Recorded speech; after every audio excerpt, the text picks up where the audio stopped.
And it has been the theater of the absurd over the past week or so. The Dodgers beginning play tonight. Magic number of 8, 2.5 in front of Colorado. And after 2 in Arizona, the Diamondbacks have a 2-0 lead. If Arizona wins tonight and the Dodgers win tonight, in a few hours, the Dodgers' magic number can be all the way down to 6. The Padres are in town. Padres have lost 12 of 16 to the Dodgers. They've got Will Myers and Franmil Reyes, a real home run hitting threat. And then Eric Hosmer, an off year this year. Renfroe in the cleanup spot. Francisco Mejia, the former Indian, behind the plate. Corey Spangenberg at second base. Freddie Galvis at short. Manuel Margot is in center field. Eric Lauer pitching and batting ninth. And there's Ross Stripling, making his 32nd appearance of the year and his 20th start. Ross back in the rotation, is throwing the ball a little bit less effective here after the All-Star break, but now that he's back out there, Dave Roberts and Rick Honeycutt, as far as the eye test is concerned, think he's getting real close to locking back in, trying to get the slider a little bit better, the fastball location better, and that patented great curveball that he has used this year to become an all-star a little bit sharper and down in the zone. Ross Stripling in his last start last Sunday in St. Louis, 3 runs, 4 hits in 3 1/3. Will Myers to lead it off. It's been an injury-plagued season for Myers. Reyes and then Hosmer to follow. And so the Dodgers already knowing that the Diamondbacks have a 2-0 lead on Colorado. And on the first pitch, Myers fouls it off. It's 0-1. Closed captioning tonight is brought to you by Wiener Schnitzel. Sun is setting, a very comfortable 71 degrees. Sun is setting on the season. And a big ceremony prior to the game tonight honoring Jaime Jarrín. As Myers takes high and away, 1 ball and 1 strike. Congratulations, Jaime. 60 years. Every year the Dodgers have been in Los Angeles, he has announced for him, and of course now forever next to Vin Scully. Vin was here tonight. The 1-1 to Myers is a ball and 2 strikes. It was nice to see Vin, and he greeted the fans before he honored Jaime. And Fernando spoke, which was awesome. It's been quite a great night so far here at Dodger Stadium, and with that scoreboard up there with Arizona 2-0, it's starting to make it better. A ball and 2 strikes. And Myers takes outside. 2 balls and 2 strikes. Myers on the year, but 11 home runs, 36 runs batted in. He's been banged up some. Padres begin the night 61 and 92, 24 games behind the Dodgers. Dodgers begin the night a season high 17 games over 500. Now the 2-2 to third. Turner's got it, and there's the first out of the ball game. Franmil Reyes stands about 6'7" and 245. And there is no baseball that's safe in his neighborhood. He has been swinging a very hot bat, a very strong man, so that means if he is making contact and solid contact, it is going a long way. One of the best in the big leagues since August 21st. And on the year, he's lifted his average to 284 with the hot hitting streak that he's right in the middle of. Eric Hosmer on deck. Reyes was up and down early in the year, and then he started making contact with greater frequency. And he ain't going back. They figure he is now part of the Padre future. Producing better than the big contract of Eric Hosmer. Producing better than Will Myers. He definitely looks like a focal point. 0-2. Big guys with big swings, if you make your pitches, usually feel pretty good. It's the mistakes that kill you with guys like this. Well, he's got the 16 home runs that we were talking before the game. He's got only 27 runs batted in. It's not like he's got a lot of business in front of him. As the Padres begin the night with the lowest batting average in the National League, and they scored about the fewest runs, fewest hits, et cetera, et cetera. Freddie Galvis.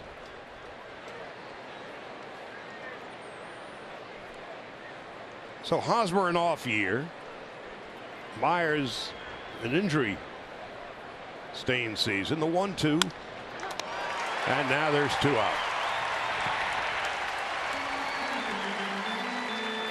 The slider right there, and that's the pitch that's been hit around since the All-Star break. Ross is trying to make more like this last one that just got that little comebacker.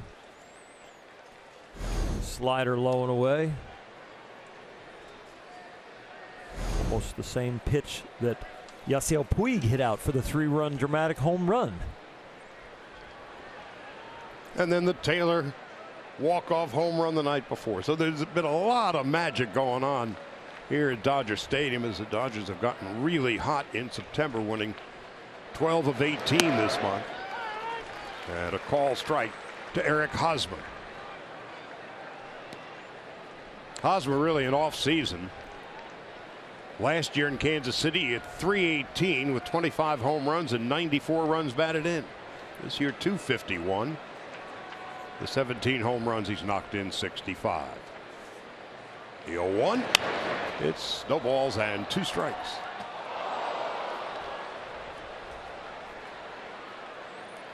There's a fine balance for a hitter between being locked in and energized and trying to do too much. And I'm sure Hosmer has fought that most of the year when you're on a struggling ball club. And then you start to struggle yourself and are expected to kind of carry them. And then the first year of a big long-term contract. Those responsibilities. The 0-2, it's inside and low. 1 ball and 2 strikes. Seems more often than not when there's a really high-priced contract, long-term. The first year is really a year of transition. Players naturally, the human element being what it is, trying to do too much. To justify the money. Mm-hmm. It is definitely a new distraction. 1 ball, 2 strikes, 2 out. And Hosmer's down on strikes, and Stripling makes easy work of the first inning. Eric Lauer pitching for the Padres tonight. Dodgers in search of their 86th win of the season.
They have scored more runs than any other team in the National League, and Kike Hernandez will be leading the charge tonight with Turner and Manny Machado. David Freese in the cleanup spot. Kemp in left. Puig starting against the left-hander. How do you keep him down? He's been so hot. Then you've got Grandal and Dozier and Ross Stripling against Eric Lauer. Eric Lauer has been hot his last few starts. The overall statistics do not look good at 5-7 with a 4.74, but the last 3 starts he has a 1.29 ERA, and he has dealt against the Dodgers. His 2 starts against the Dodgers, 2 of his best of the year.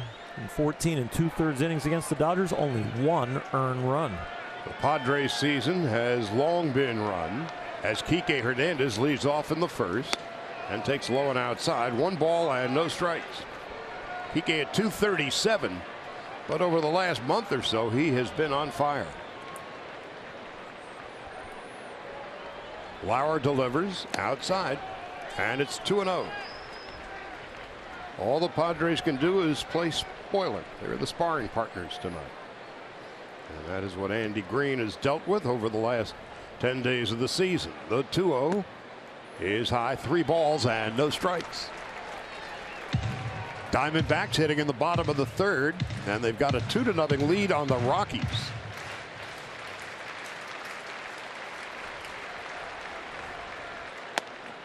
Three and one.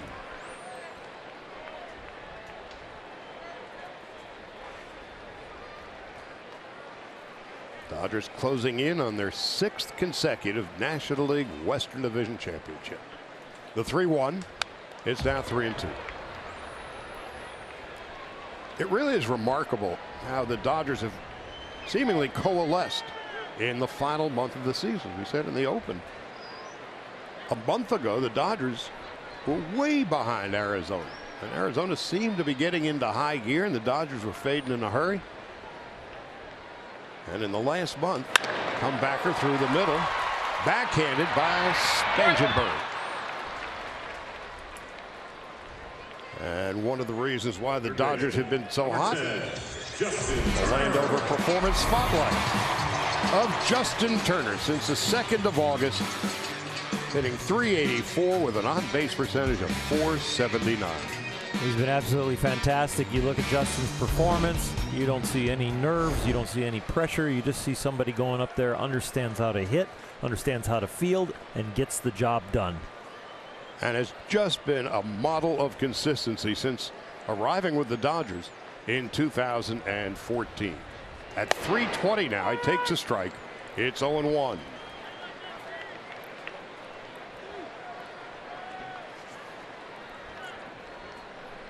Turner hitting .355 this month. Ball and a strike.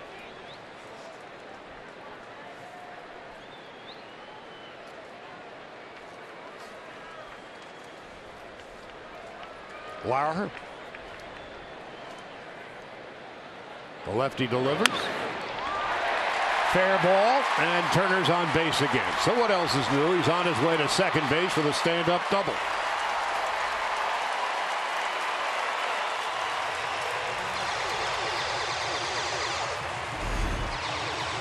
Last 43 games he has been seriously hot. The last 11 even hotter than that.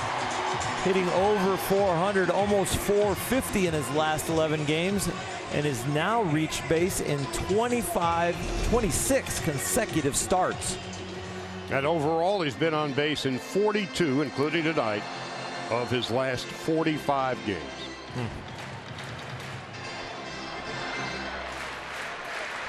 Of course, Turner missed the first 40 games of the year. If he had the prerequisite number of plate appearances, he'd be the National League's leading hitter tonight.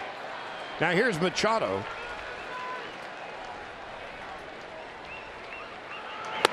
And it's 0-1.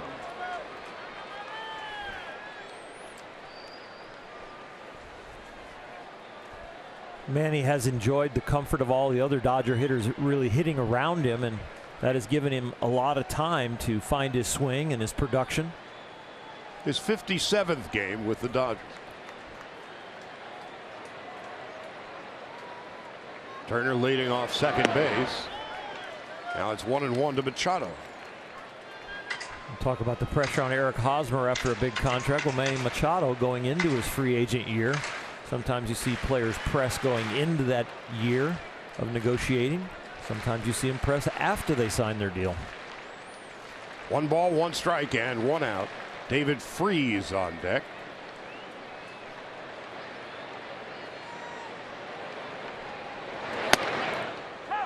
One and 2. Fastball at 93. Lauer, of course, has had great location through this 3-start hot streak. When he has trouble, he's walking more than he ought to, Usually more than 2 walks spells bad news for him. 1-2 to Manny Machado. Slowly hit to third. Myers to Hosmer. Turner has to stay put at second base. There's 2 out. First baseman, 25, David Freese. Now David Freese coming up. For Freese, his 13th game with the Dodgers, and on the year 286.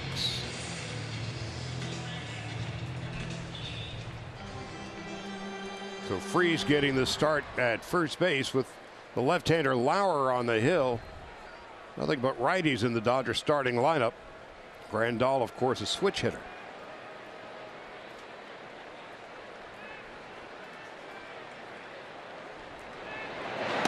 And Freese takes a strike from Eric Lauer.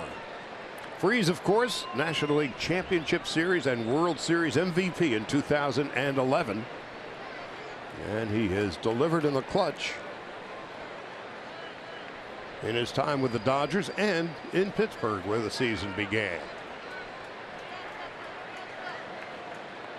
0-1.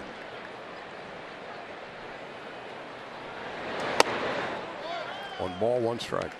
Eric Lauer, we're up outside Cleveland in Elyria.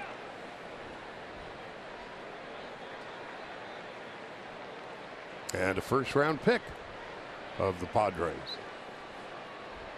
This year, when he's been good, he's been very good. In his 5 wins, his ERA is 1.14. In his 7 losses, ERA of over 7. Now a ball and 2 strikes. Almost threw a complete game against the Dodgers. Won 8 2/3 and looked fantastic. Had some forearm tenderness that put him onto the DL, but since coming back has thrown the ball very well. Ball and 2 strikes to Freese, with Turner leading off second. 2-2. Francisco Mejia had a leap out of the crouch. They've gone to the 4th in Arizona. The Diamondbacks with a 2-0 lead over the Rockies.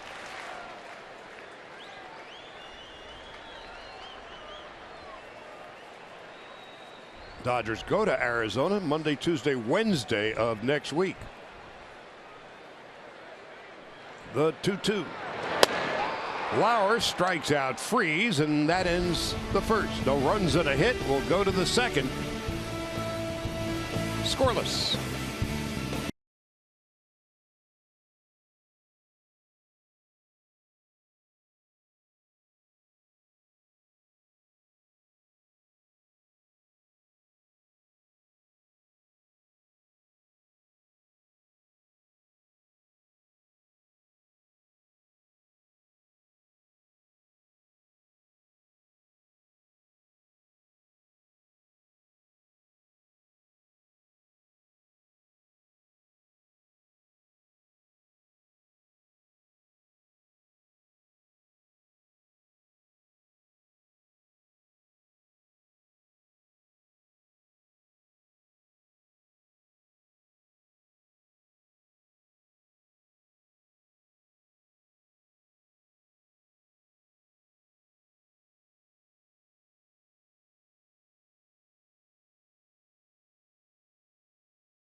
Newest partners of the Dodgers, Billie Jean King and Alana Kloss, introduced to the crowd. Billie Jean, of course, grew up in Long Beach, and her brother, Randy, was a big league pitcher for a dozen years.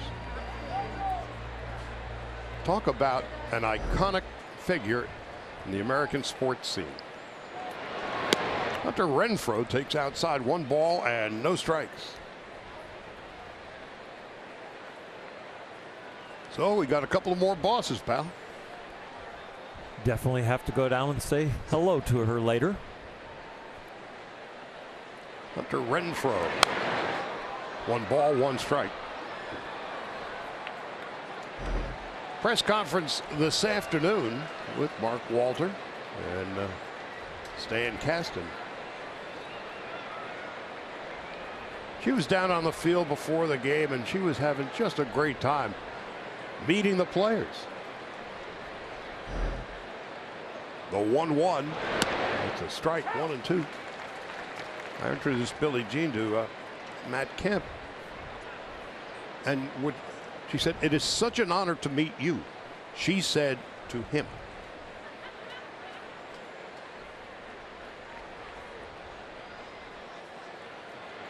Now the 1-2. Low and outside, 2 and 2. Now this sounds like blowing smoke a little bit, but the fact of the matter is, among the Dodger ownership are 2 of the most iconic sports figures of the 20th century. Magic Johnson and Billie Jean King. Renfroe on 2 and 2. On 1 hop to Dozier. First out of the second. Billie Jean grew up a Dodger fan. And then when her brother went off and started to pitch for the Giants, that was like near Civil War. A family crisis. Went to the same high school as Chase Utley. But it's safe to say not at the same time. In fact, Chase was at the press conference today, an alumni meeting.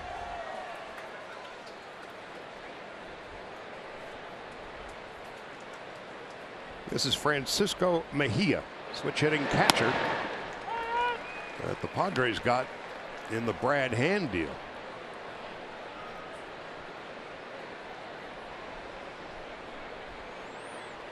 Spangenberg on deck.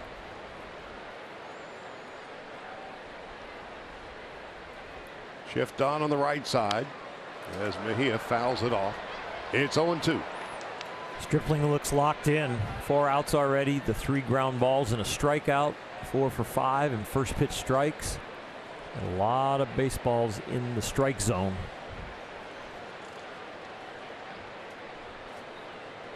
He pitched in the Sunday night game in St. Louis. 0-2 to Mejia.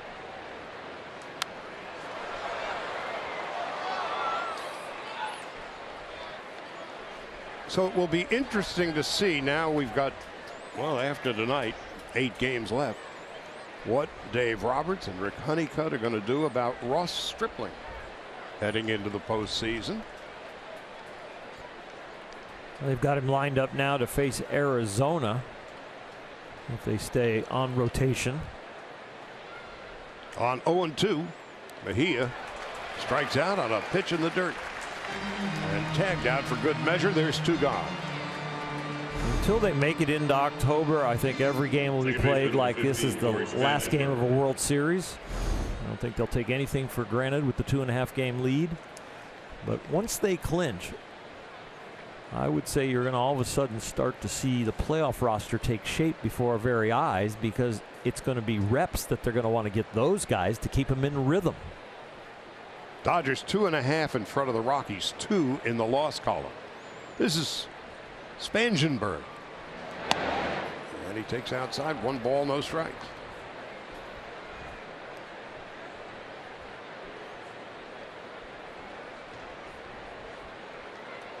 Both strikeouts for Stripling have been swings and misses. 1 ball, 1 strike. What does that suggest to you? Well, this is a free swinging young club, so he's going to have a good chance if he continues to dot the slider and throw that breaking ball the way he wants to. He's going to have a chance to strike out an awful lot of guys. He looks very, very sharp. 1-2. There's the changeup. We talked about when he moved into the rotation, really rescued the rotation along with Walker Buehler. Just the reps and the sequencing of knowing when you were going to pitch, when your side work was going to be, the reps you could get there to make adjustments. Really helped him with his effectiveness and his execution. On 1-2. Outside, 2 balls, 2 strikes. A free swinging team is kind of like a euphemism for a team that strikes out a lot. Yes, it is. The Padres strike out a lot. 1,430 times. That's dead last in the National League. And a comebacker. But there's Turner. And the throw is wide and the tag is missed. And Spangenberg is aboard.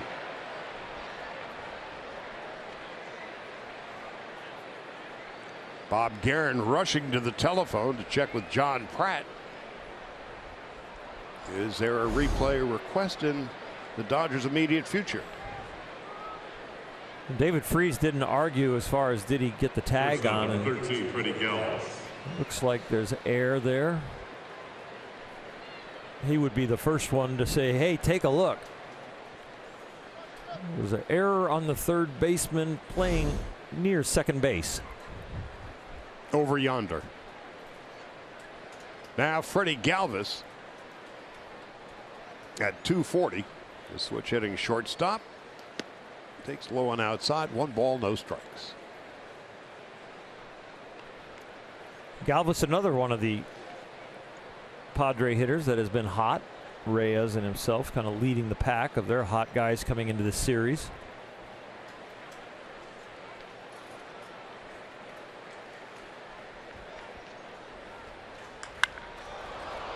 Drilled to center. A long run for Kike Hernandez, who makes a spectacular catch. He had a run from here to Pasadena to track that one down. Galvis robbed of an extra base hit. Spectacular play turned in by Kike Hernandez.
But a candidate for comeback player of the year, as there is in the National League, and that's Matt Kemp.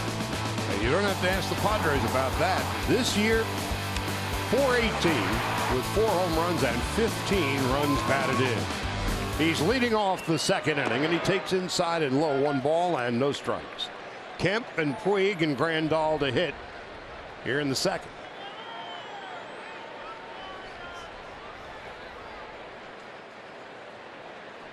Kemp, one of 7 Dodgers with at least 20 home runs.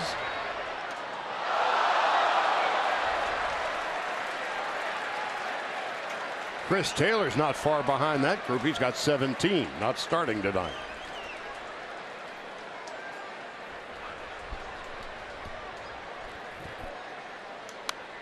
One ball, 2 strikes. Kemp is such a wonderful story because at the end of March, when the Dodgers were breaking camp, he wasn't quite sure he was going to come with them or not.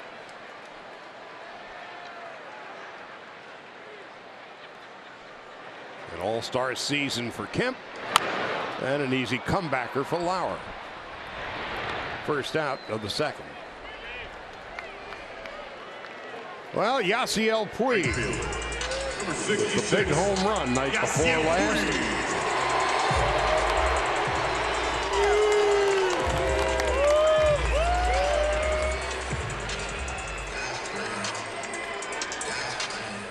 Well, we had Taylor's walk-off in 10 on Tuesday night. Puig 3-run pinch hit home run on Wednesday night.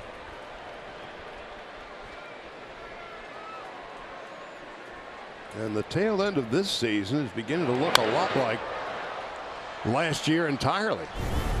Yasiel Puig has made some great strides on hitting a right-handed slider to the point where he's hitting right-handers better now than left-handers. But in there tonight, because he's been so hot because of this swing of Scott Oberg, that 3-run shot brought this house down.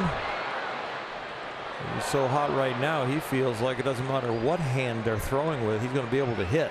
And Turner Ward has done a tremendous job with him. Looks like Clayton Kershaw has become Turner's assistant. Turner Ward is Yasiel Puig's kissing cousin.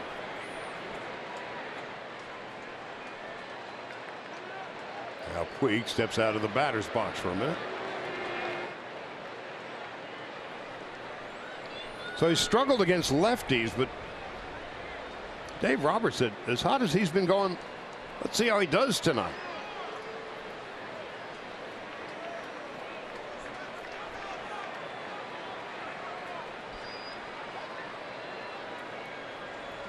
Dodgers tonight with 11 bench players and a mere 15 relievers.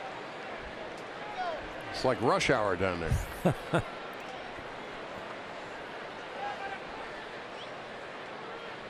And the bullpen's even more crowded. 2-2 to Puig.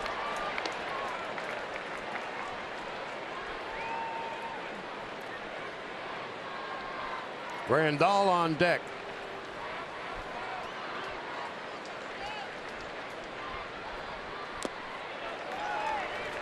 He's got a dance act after every pitch. He doesn't want to walk when you're swinging a hot bat, but Lauer has trouble putting people away this year. I think that's where a lot of his walks come from. He's searching the edges to try and get the swing and miss. Doesn't really trust his stuff in the strike zone once he gets to 2 strikes. Puig takes call, strike 3. He knew it. Yeah, he read fastball that ended up being an off-speed pitch that dropped into the top of the strike zone. It's considered a hanger until you get somebody out. Halfway there, Yasiel sees the trajectory of the ball going up, thinks it's going to stay there, but it dropped down in. He grimaced and then nodded his head affirmatively. 2 out and Grandal, the switch hitter, taking outside. 1 ball and no strikes.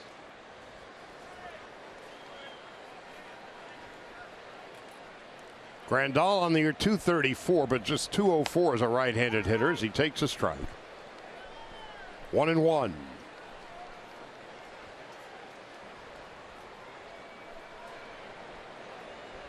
Scoreless with 2 out in the bottom of the second. 2-1. They've gone to the 5th in Arizona, the Diamondbacks, with a 2-0 lead over the Rockies. Now 3-1.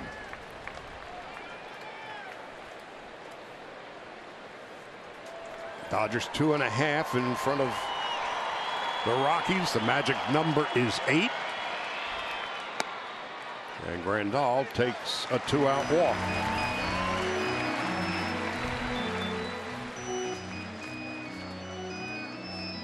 Second baseman, number 6, Brian Dozier. Now Dozier coming up.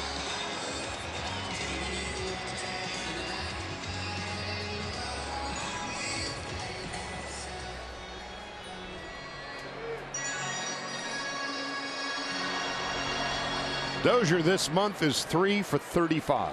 That's 086. 189 since coming to the Dodgers, and he takes a strike. It's 0-1. The Rockies have plated a run in the top of the 5th. Arizona a 2-1 lead now.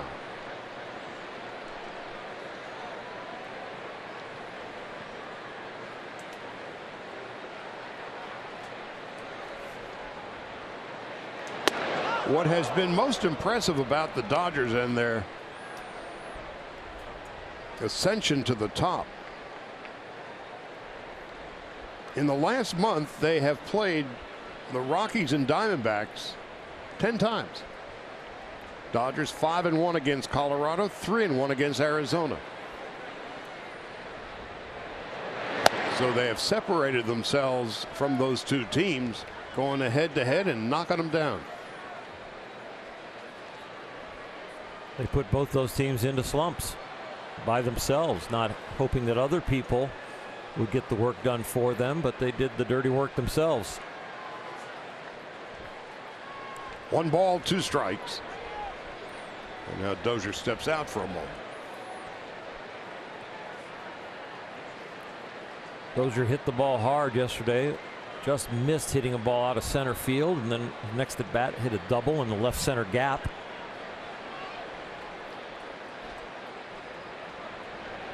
Dozier on 1-2, fouls it back. Today is September the 21st. On August the 21st, the Dodgers 7 games over 500, trailing Arizona by 3.5. Since then, the Dodgers have gone 18-8, and the Rockies have gone 9-18.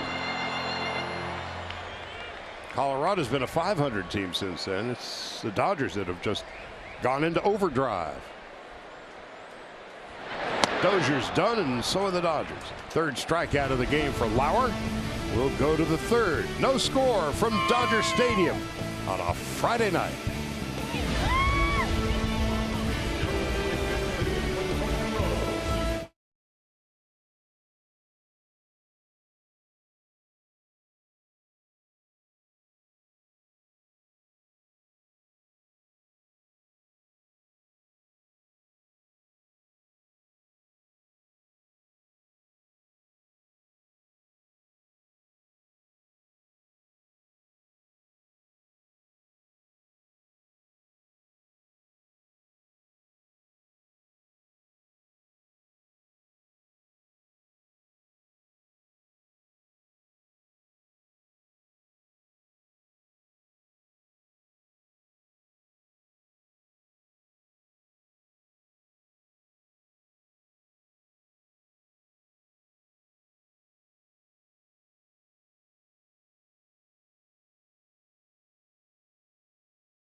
Ball on Sportsnet LA is brought to you by the Southern California BMW Centers.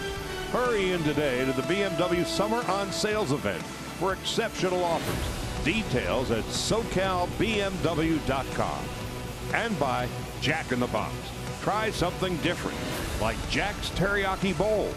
Only at Jack in the Box for a limited time.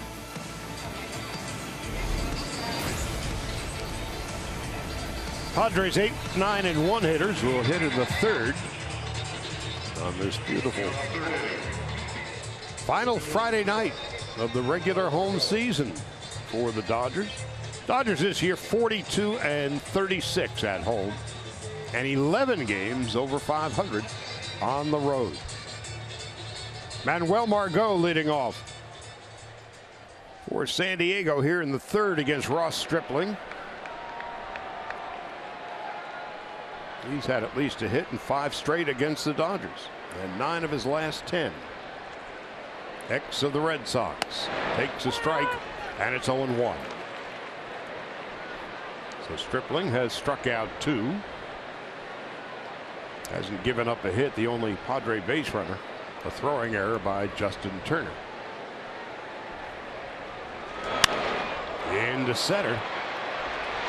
Kike Hernandez, who made a spectacular catch to end the second, makes a routine catch to begin the third.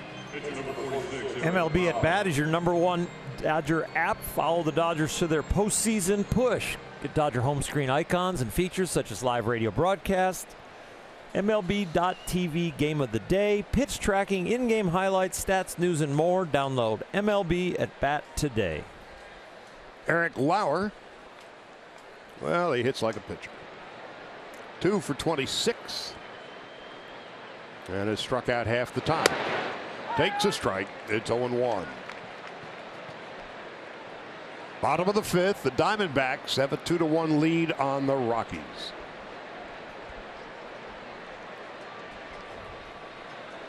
Myers on deck.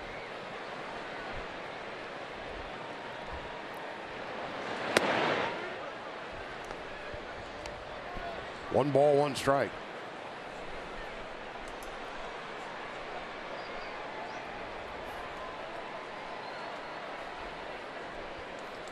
Stripling just 33 pitches into the journey. 1-2. Dodgers looking to build his endurance as he gets back into the rotation, stretch him out. And you mentioned earlier, Charlie, the question about it'll be interesting to see what the Dodgers do with him as they get closer to October. He can fill so many roles at such a high level. Now the 1-2 way outside. Kenta Maeda has been fantastic in the bullpen. Alex Wood is now down there in the bullpen, part of that 15-man core. But that will all be tightened up if you get to October. You've got some pieces like Maeda, Wood, Stripling that can toggle back and forth from rotation to bullpen. That for Stripling is his 3rd strikeout of the game and the 2nd out of the 3rd inning. Number 4, Will Myers. And a lot of the question as to where Stripling will appear in the postseason roster, assuming, of course, that the Dodgers are there and their magic number is 8 with 9 to play. How many relievers will they use? How many bench players will they use? A lot of it, of course, will be dependent upon who they play in the first round of the postseason. Into left field, and Kemp with the short hop. Myers is aboard. First hit of the game for the Padres. Well, that was dangerous business. That gets past Kemp. That rolls to the wall and is likely 3. Instead of 2 outs, single to left. The Morongo slow-mo cam will capture this beautiful swing by Myers and a nice attempt by Matt Kemp, maybe trying to keep a 0 in the hit column out there, but did a very nice job giving full effort and then blocking the ball and actually getting it to stay in his glove. Now here's Franmil Reyes.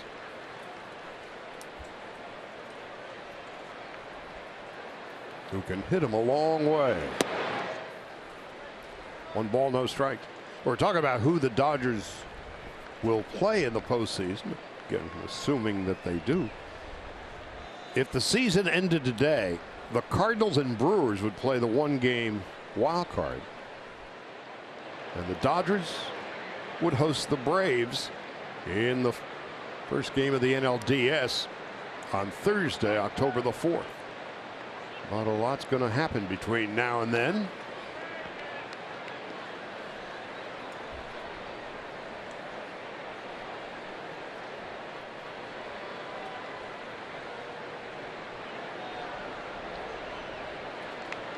Reyes with Hosmer on deck.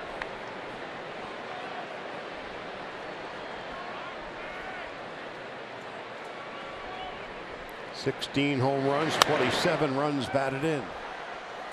2-0 slider right there, and the slider and the curveball have been Ross's best strike pitches. So even though he's behind in the count 2-0, going to a pitch that he is controlling very well. The fastball has only been a strike about 50% of the time, but breaking stuff has been locked in.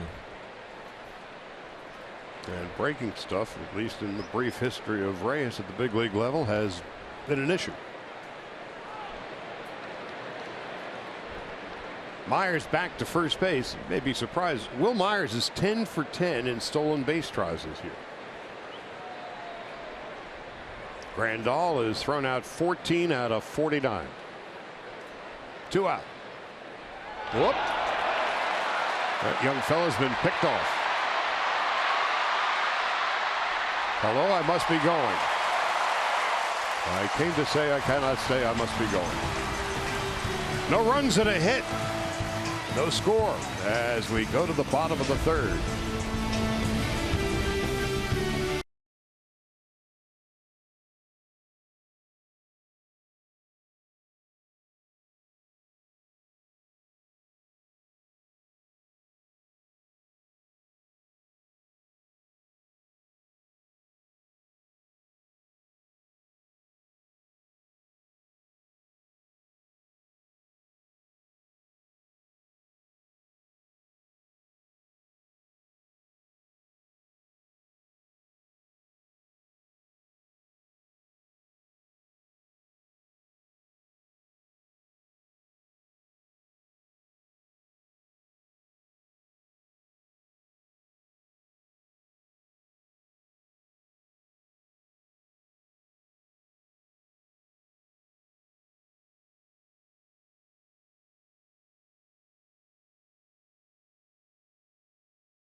Take on left-handed pitching today by AARP.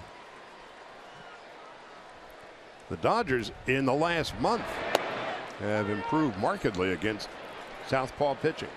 Stripling is 2 for 31. Then the top of the order, Kike Hernandez and Justin Turner. Brought up the third base line is foul. 0-2.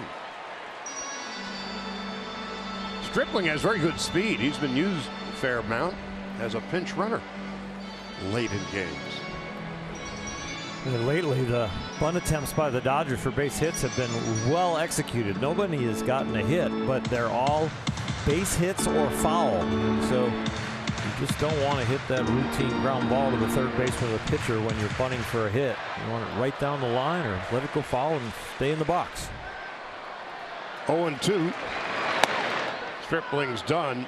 4th strikeout for Lauer, and that's the first out of the third. He's gone with a lot of hard stuff here so far tonight. The fastball and the cutter, the predominant pitches he's been using right there, just dropped in an off-speed pitch. Hernandez bounced to second base at his first at-bat, but made an eye-popping, spectacular catch to end the second inning, robbing Freddie Galvis of extra bases and costing the Padres a run. So Hernandez starting in center field tonight. He takes a strike. It's 0-1.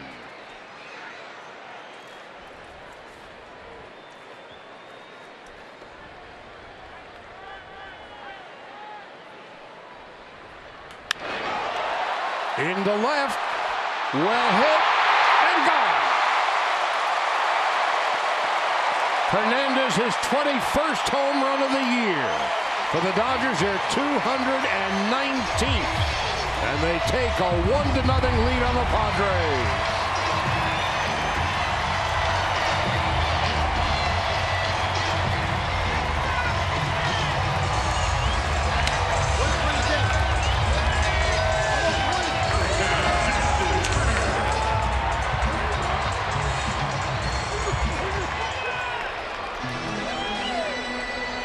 The Dodgers, their 736th run of the year and their 219th home run. And Kike Hernandez, in terms of power, having a career year. Take a look on Carl's cam. This blast ended the second inning of the Padres with an unbelievable, spectacular catch on Freddie Galvis's ball, and now turns Lauer's fastball around into the left field pavilion. And a 1-0 lead as Turner skies one to short right. That's Franmil Reyes. Second out of the inning.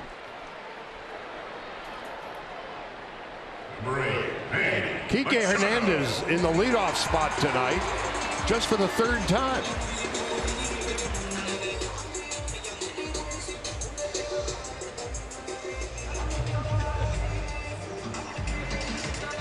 His spot may ascend to the top of the lineup the way things are going. When batting leadoff this year, he's 5 for 14 and 3 home runs.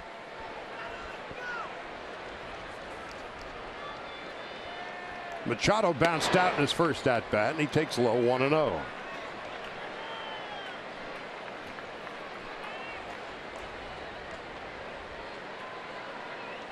Freeze on deck. Machado swings and misses. And it's 1-1.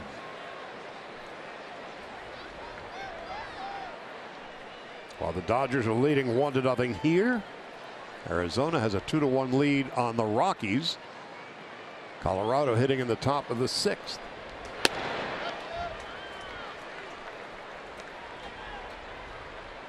And so tonight, the Dodgers and their fans are rooting for Arizona. And then next up, Phoenix, Monday, Tuesday, Wednesday.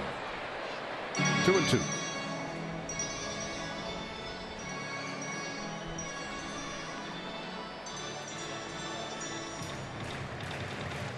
The Rockies have just tied the score in Arizona at 2 in the 6th inning. Still hitting there.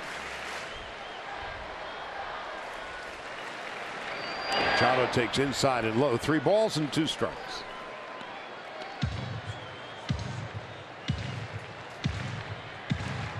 That's David Freese.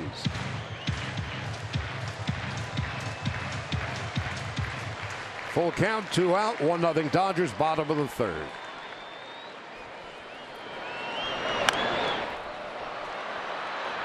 Lauer has an easy play, an underhanded flip, and the inning is over.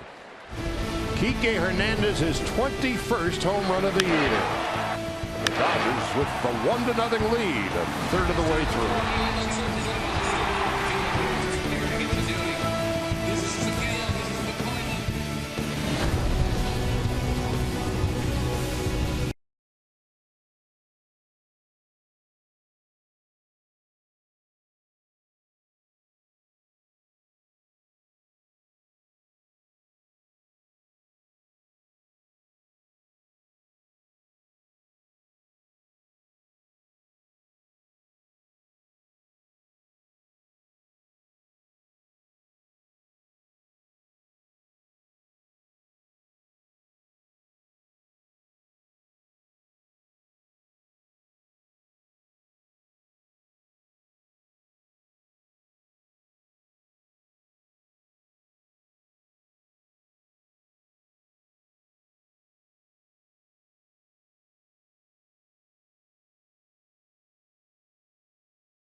Ray's Home Run Derby to Andre Ethier's retirement ceremony.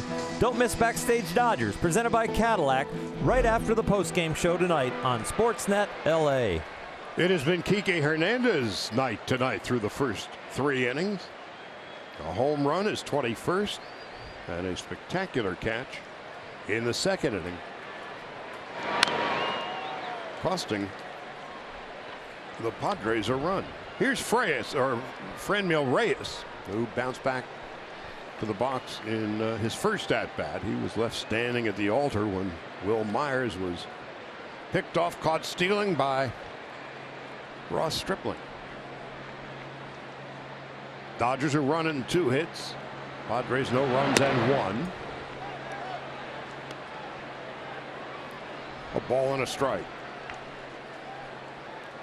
Reyes loves to hit the fastball. Hitting over 300 against the fastball this year. Just under 300 against the slider and the curveball, but has really struggled with the changeup. The 1-1. 1 ball, 2 strikes.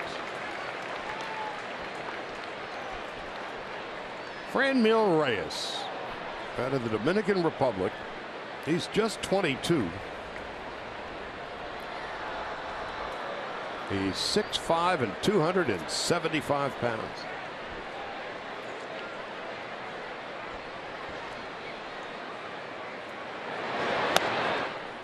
Two and two.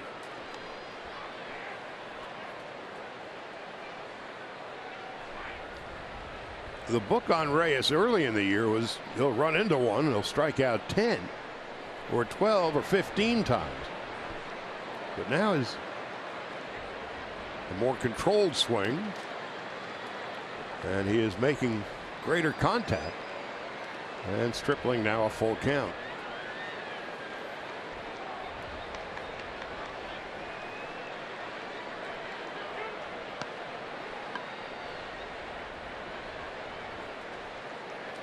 Hosmer on deck, and Renfro to follow.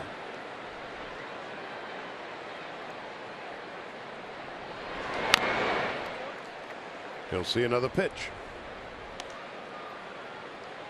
Early in the year, Reyes' swing had a lot more wrap in it, meaning kind of swung around his head, around his front hip. And now he's keeping his hands within sight, vision of Ross Stripling on the mound the whole time. So the bat has a straighter path into the strike zone. It's going to be in there for a lot longer. You see his hands right there, and you will be able to see him the whole time he approaches the ball. Bang.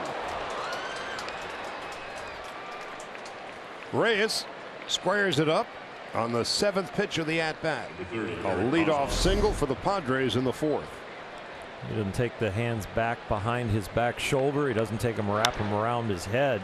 He keeps them right there with the arms extended already and just pushes them through and hits a bullet. That big fella's just 22.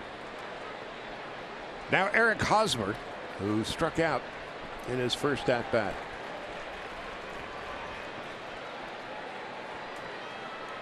Hitting about 70 points lower than he did a year ago in his final season in Kansas City.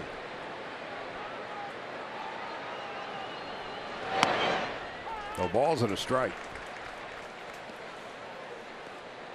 Hosmer last year, .318 with 25 home runs and 94 runs batted in.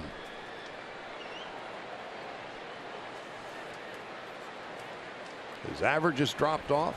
His power has dropped off.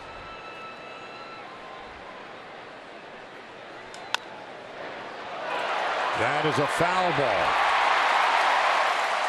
Home plate umpire John Tumpain came right out, waving his arms, and it's the home plate umpire's call before the ball arrives at the bag.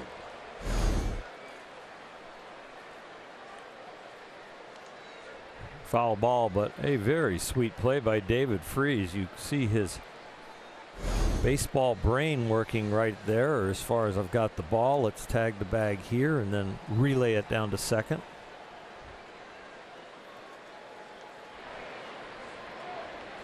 Oh, 0-2 to Hosmer.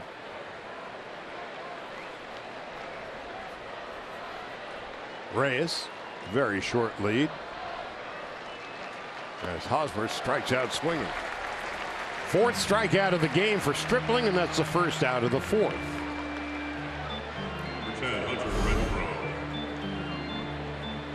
Renfro. Hosmer's numbers are down to where he was below 2014. He just slugging, on base percentage, runs, RBIs. He has not been this low for a long time. Showing his frustration.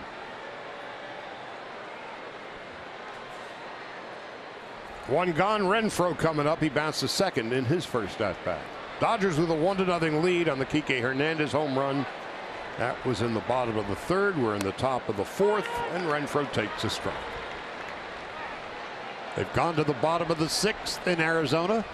Rockies and Diamondbacks are tied at 2.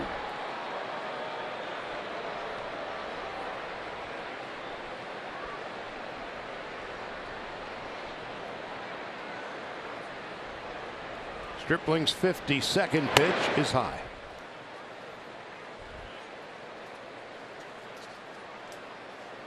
.35 strikes, 17 balls so far for Stripling.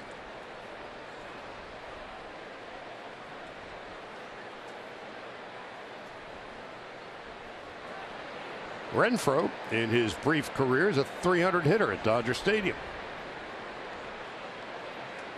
As he takes a strike, it's 1-2.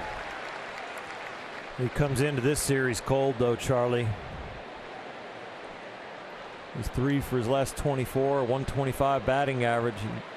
He needs a little inspiration from Dodger Stadium.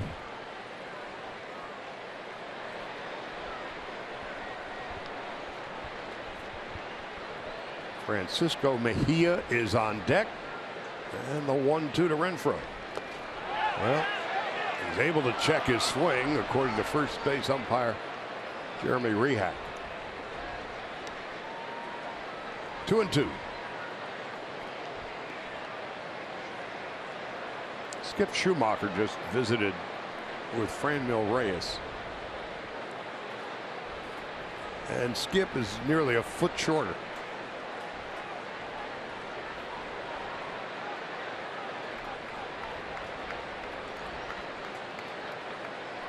On 2-2. Now it's 3-2.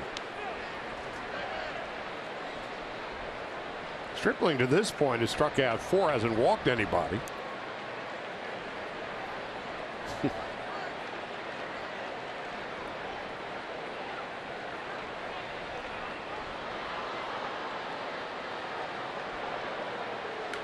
Drilled toward the left field corner, and it is a fair ball, and it is gone, a home run. A line drive home run for Hunter Renfro, his 24th of the year. We mentioned to you that he's a better than a .300 hitter here at Dodger Stadium, and he just flexed his muscles and beefed up that number.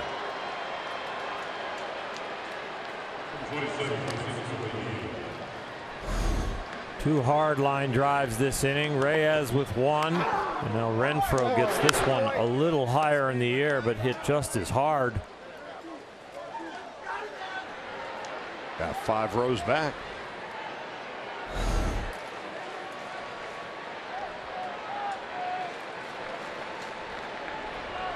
Mejia, strikeout victim in his first at bat. Switch hitter, takes high. The Padres would like nothing better than to rain on the Dodgers parade all weekend. Dodgers have beaten them 12 out of 16 this year. They were 13-6 against the Padres last year. Since 2013, the Dodgers are 38-16 against the Padres here, 35-22 down there. So the Dodgers 73-68 against the Padres over the last 5 years. Now it's 1-2 to Mejia.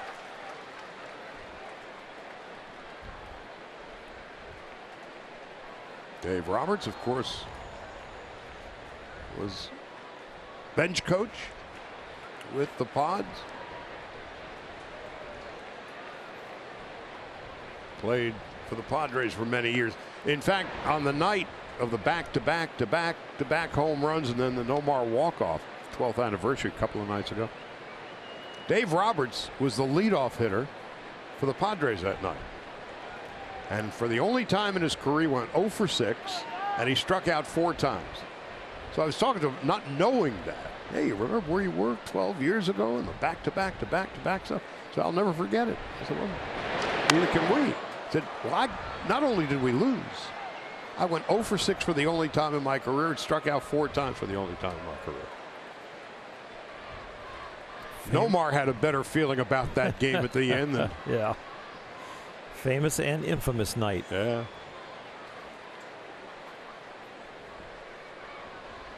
Two balls and 2 strikes. Mejia struck out in his first at bat, and the 4th inning has been a problem for Stripling to this point. Now it's 3-2. Ross usually gets off to a fast start, and then after 50 pitches is when his ERA starts to grow. We'll usually string a lot of hits up against him. He gives up most of his runs with the home run ball. The home run by Renfro, the 17th given up by Stripling this year. Grandal will run out of room. Couple of rows back. And all those folks with the fancy seats suddenly realized there was an incoming.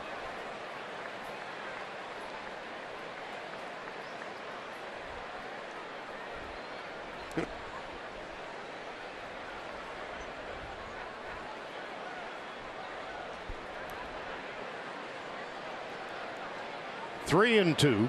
Spangenberg on deck.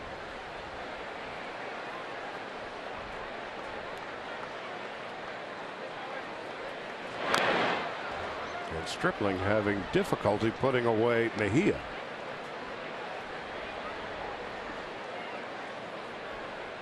Next pitch of the inning is going to be the 25th. No action in the bullpen at all. He's the 6th hitter next inning. And this is going to be the 9th pitch of this at bat.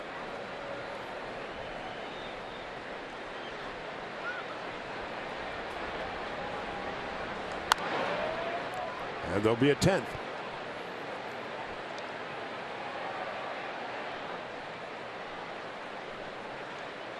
It's a comfortable evening here at Dodger Stadium, but a 2.5 game lead, and now the Padres up 2-1. The temperature might be nice, but it's getting less comfortable on the field. So 72 degrees beginning to heat up a little bit, isn't it? Mm-hmm. And Stripling gives up a walk on the 10th pitch. I wouldn't be surprised to see Rick Honeycutt pop out of the dugout soon. Maybe get a little action in the bullpen. Spangenberg coming up. And Grandal going to try to change the rhythm of Stripling.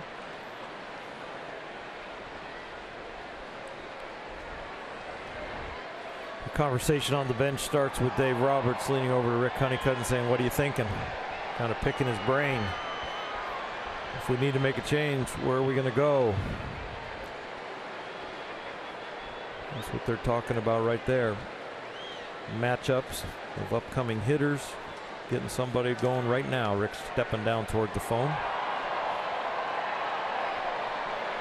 Padres were 0 for 9 first time through the lineup against Stripling. Second time, now they're 3 for 4. A walk, 2 runs, and a home run. Spangenberg got aboard on an error in his first at bat.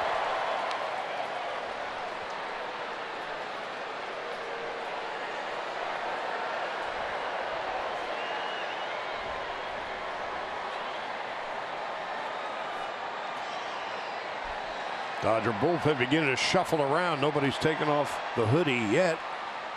Yep.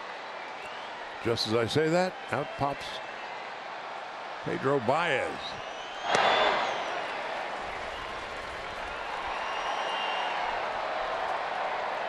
Oh, 0-2 to Spangenberg. Galvis on deck.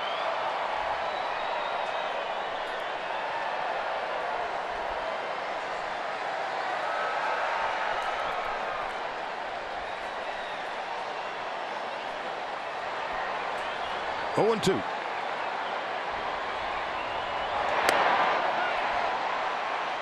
Check this swing. That's third base umpire Mark Wegner.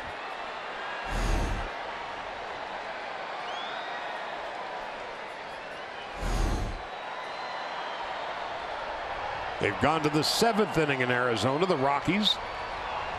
And the Diamondbacks are tied at 2.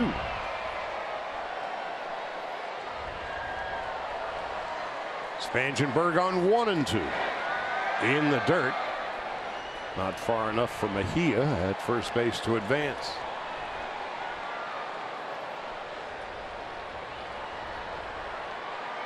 So Stripling has really struggled here in the 4th.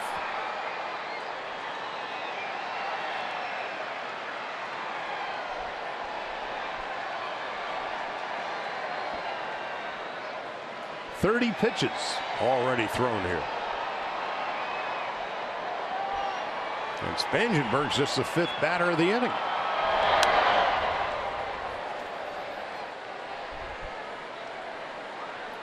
First 4 guys, Ross Stripling got the 2 strikes, but 3 have reached, so he's having trouble putting people away right now. He'd gotten quite a few strikeouts before this inning, but San Diego here in the second time around the order has caught up to him a little bit.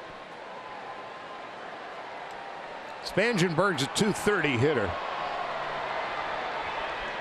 Mejia leading off first. The 2-2. Now 3-2.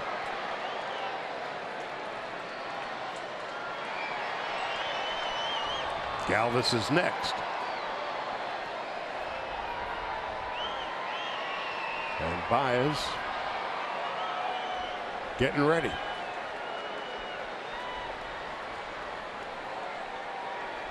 Three balls, 2 strikes.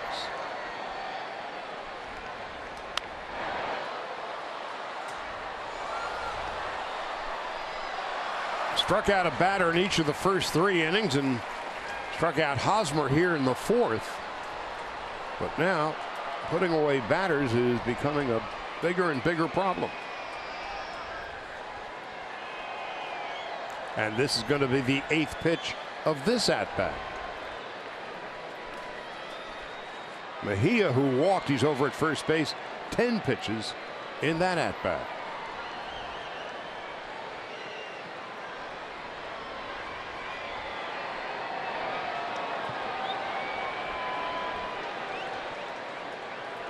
Three balls, 2 strikes, 1 out.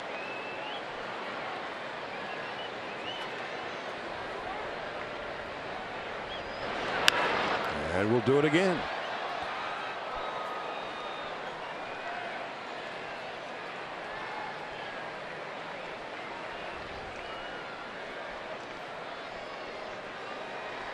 Well, Stripling, the first 2 starts since coming back into the rotation, both starts 3 1/3, and he's stuck at 3 1/3 right now. Spangenberg.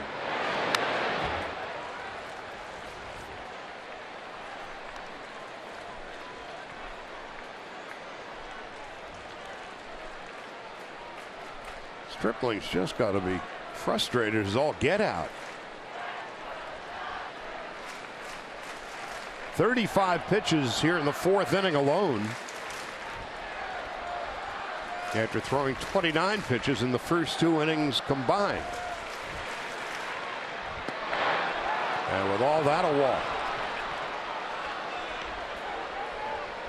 And that is the end of the line. Dave Roberts taking that long walk. The entire infield will be there to greet the skipper. And Stripling's frustrating night has come to an end. Pedro Baez's night is about to begin.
it. Is it going to be able to execute consistently? Well, they have been absolutely fantastic. A lot of arms down there, but a lot of guys throwing the ball very, very well. Dave Roberts and Rick Honeycutt and Mark Pryor have got them on a roll.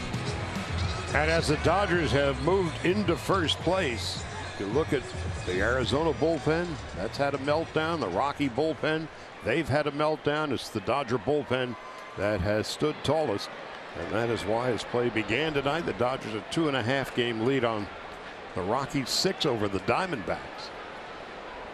And here is Baez trying to put some order to the 4th inning. Stripling ends the night 76 pitches. 36 in the 4th inning. 2 hits, 2 walks, and a home run he surrendered. Now Galvis, the switch hitter, first and second, 1 out.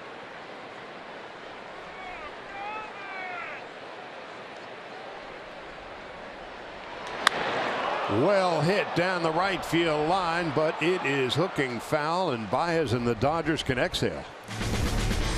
StatCast AI powered by AWS, and this is on Kike. Catch. Wow. Incredible play and an assist to Yasiel Puig there. Robin Galvis back in the 2nd inning. You said he covered a lot of ground. That was 77 feet. It sure looked like a lot.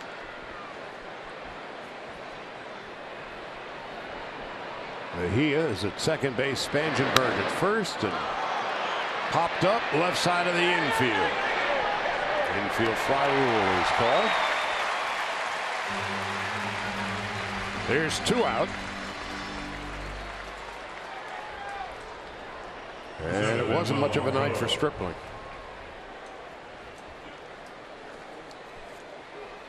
His last start on Sunday in St. Louis was a struggle too. 3 runs, 4 hits in 3 1/3. 72 pitches. Numbers tonight very similar to those in his last start against the Cardinals. Manuel Margot flied to center in his first at bat. The Padres with the 2-1 lead.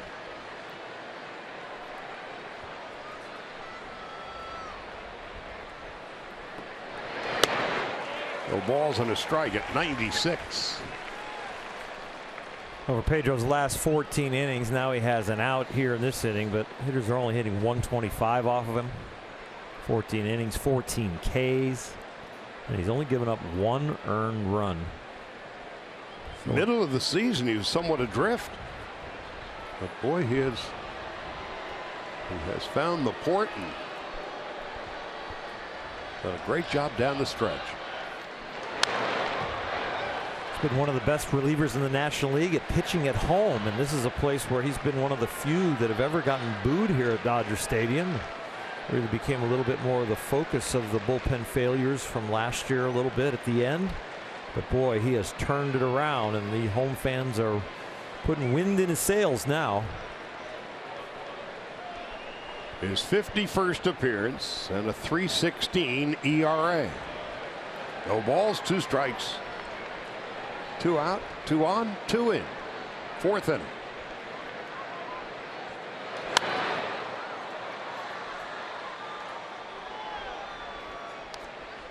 Ironic, isn't it? The Padres, who strike out more than any other team in the National League, have been working the count and fouling off one pitch after the next tonight. First against Stripling. And now Margot is making Baez sweat.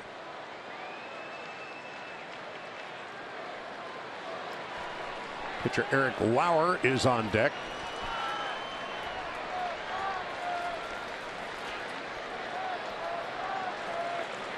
And the 0-2. 1 ball and 2 strikes.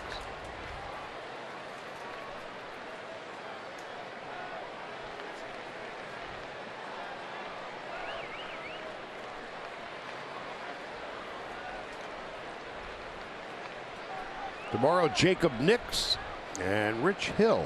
First pitch at 6:10. A ball and 2 strikes.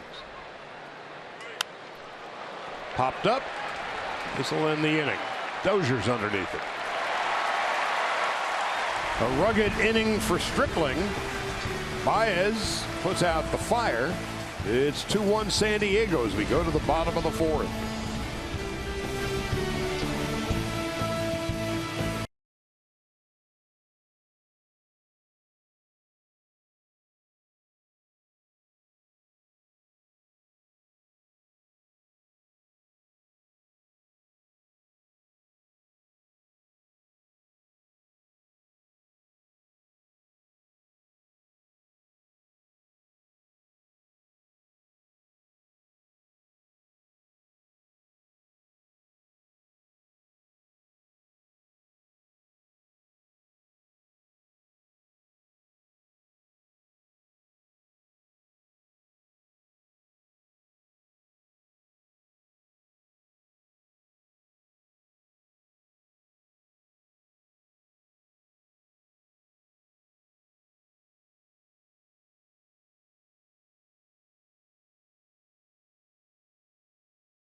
By Purple Bricks. After tonight, you got a game tomorrow night at 6, Sunday afternoon.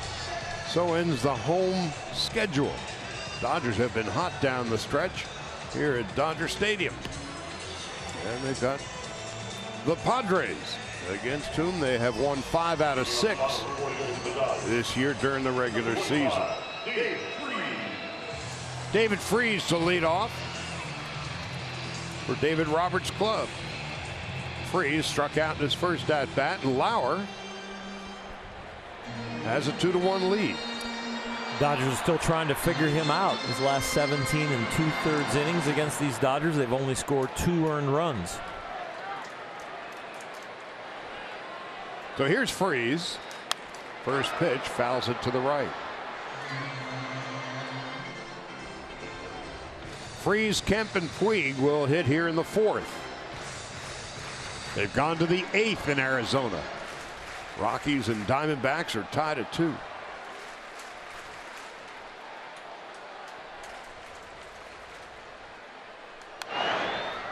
No balls and 2 strikes.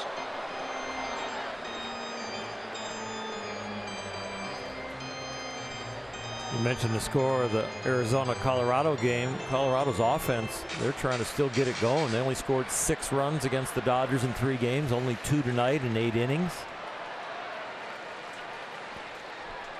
Well, the left side of their infield's been decimated.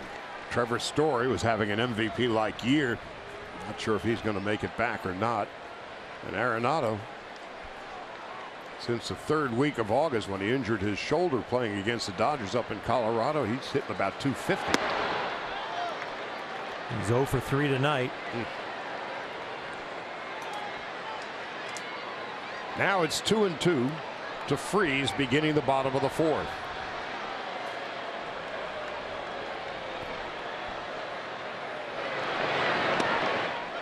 Full count. Greinke, by the way, is pitching for the Diamondbacks tonight.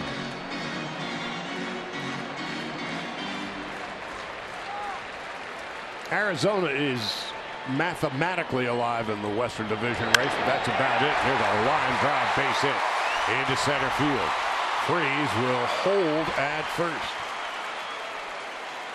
Leadoff single for David Freese beginning the bottom of the 4th. High fastball and a nice swing to keep the barrel above it so you don't pop it up. Hit the line drive. Now Matt Kemp coming up.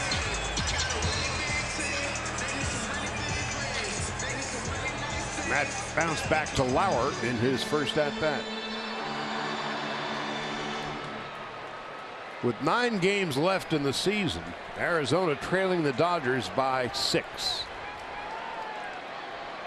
So the D-backs basically have to win out and hope the Dodgers fall all over themselves.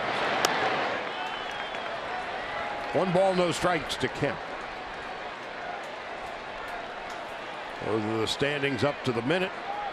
And Colorado 2 behind the Dodgers in the loss column.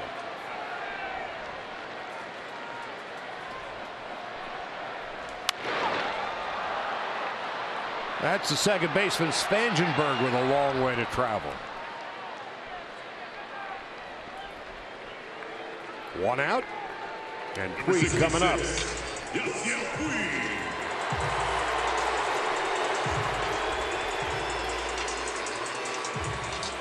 What a weekend he had in St. Louis, and he picked up where he left off at home. Puig, by the way, second half of the year, hitting .295, 11 home runs, 26 runs batted in.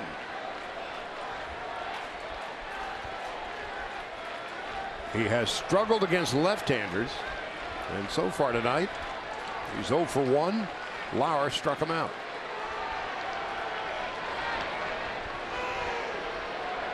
Freese has not attempted a stolen base this year.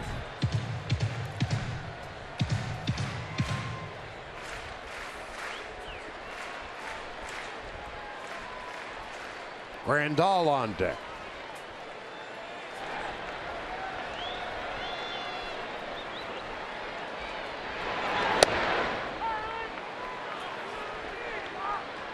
No balls and a strike to Yasiel Puig. One of 7 Dodgers with 20 or more home runs. He's got 22.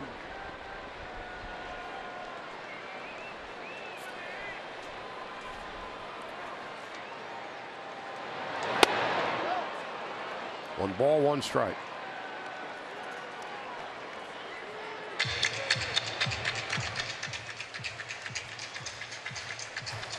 The 7 Dodgers with at least 20 home runs. Puig, Bellinger, Grandal, Kike Hernandez, Max Muncy, Jock Peterson, Matt Kemp. Machado has 35, combining his numbers in Baltimore and LA. Now it's 2-1.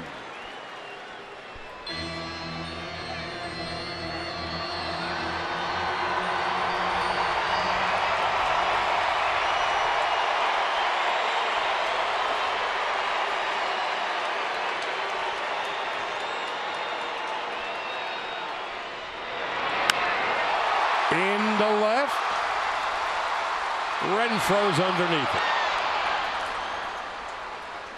it. We golfed it up into the air. It was hit hard enough to be a home run. It was just hit too high.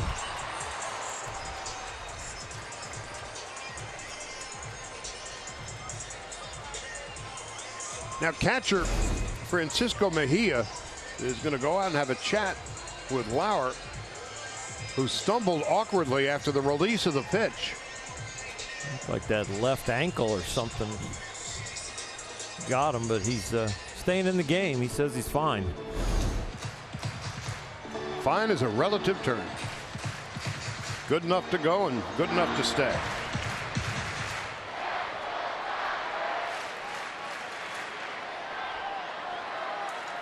Grandal walked in his first plate appearance. High, 1 ball, no strikes.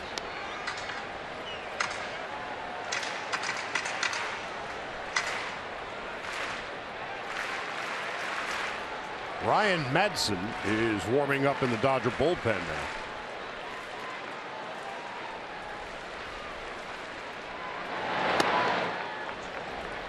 Two and 0.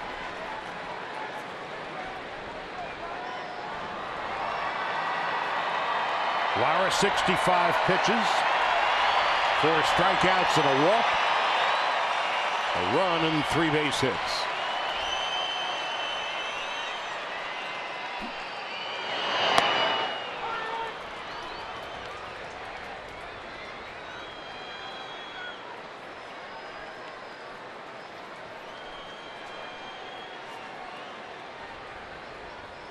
Lauer 6'3", about 230.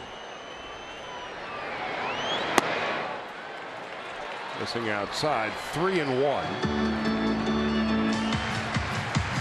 Lauer, first-round pick 2 years ago.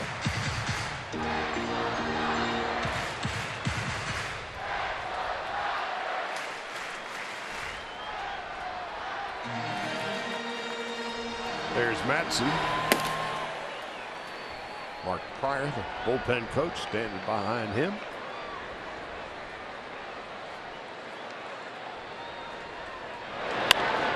Popped up, right side. Spangenberg's been running all over the lot in the inning.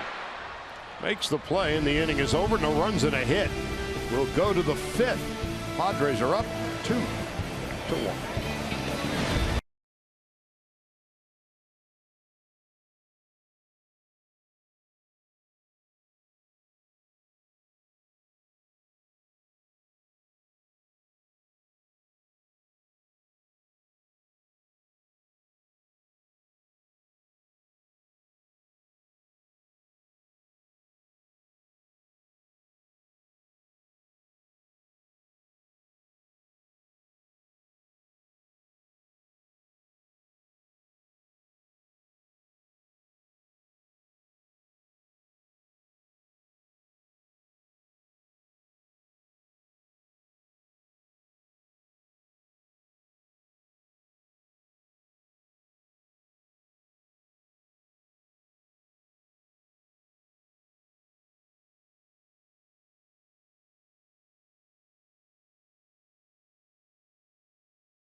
Charlie, a big day at Dodger Stadium, as you guys were talking about earlier. Billie Jean King and Alana Kloss, now members of the Dodgers organization as far as partial owners are concerned. And Jaime Jarrín honored tonight after 60 years as the Spanish voice of the Los Angeles Dodgers. Jaime Jarrín is forever a part of Dodger Stadium, as his name was unraveled here, or unveiled, I should say, on the Ring of Honor. Vin Scully was in attendance. Fernando Valenzuela spoke as well. Jaime Jarrín certainly one of the most treasured participants of this Dodgers organization for the last 6 decades. You can see the players congratulating him as well. Well-earned and well-deserved for Jaime Jarrín, forever here at Dodger Stadium, now a member of the Dodgers Ring of Honor, right next to Vin Scully. And a very nice job today by Alana as the MC of the ceremonies. Eric Lauer is leading it off against Baez in the 5th. Lauer fouls it back 0-1. Lauer struck out in his first at-bat.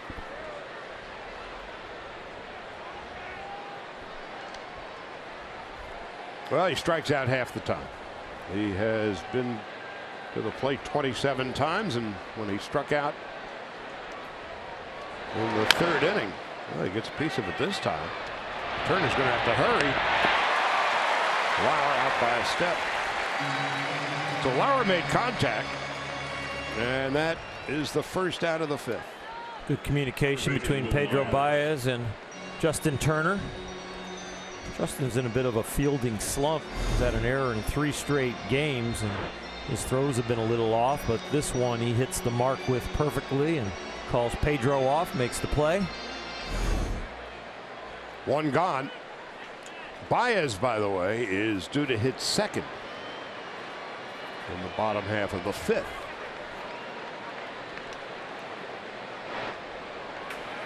Zach Rosscup warming up alongside Ryan Madsen. Will Myers is 1 for 2. Inside. Hunter Renfroe, a line drive, 2-run home run in the 4th. And a Kike Hernandez solo home run. He runs in the game.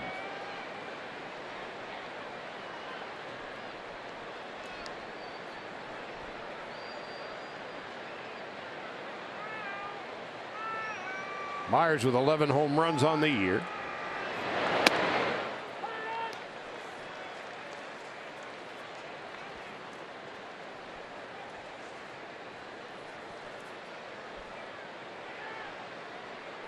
For Myers, but his 75th game.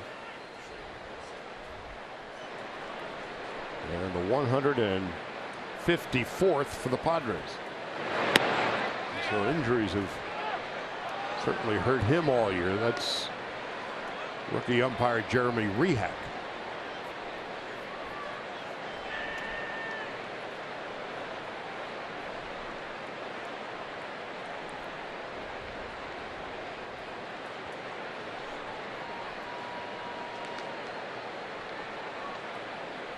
Two and one. 3-1.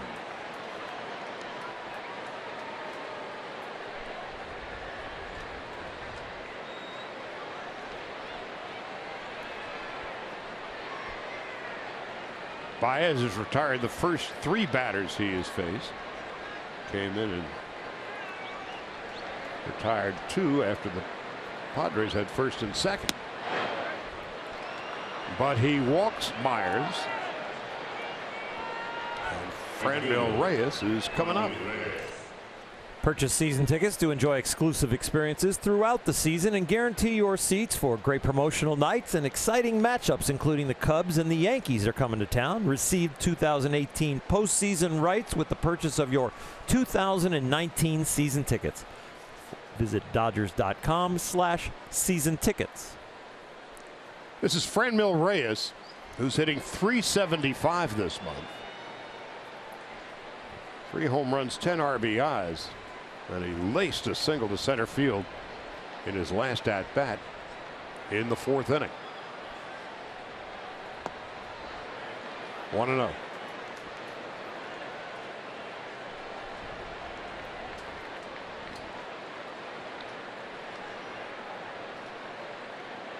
Hosmer on deck, and Baez now taking his time.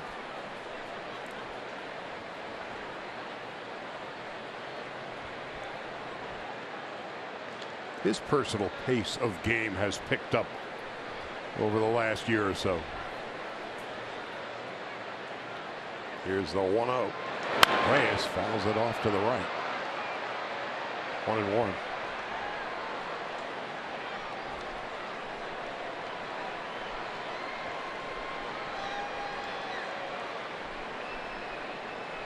That big fella's 22.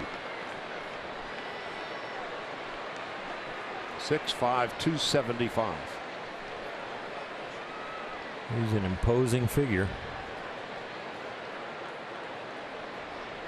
And when he makes contact, he hits it real hard. 1-2. Mad at himself right there. The pitch selection. Really giving himself the business.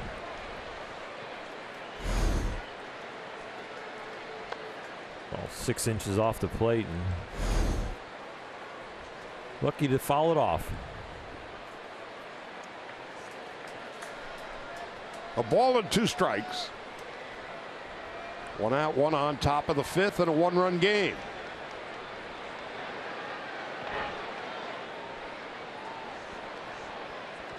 Myers was picked off back in the 3rd inning.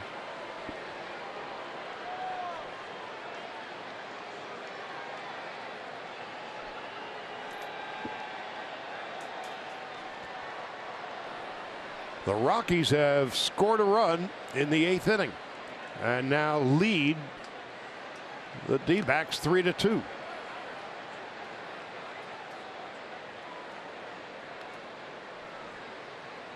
And they've tacked on yet another. It's 4-2. Arenado, an RBI hit.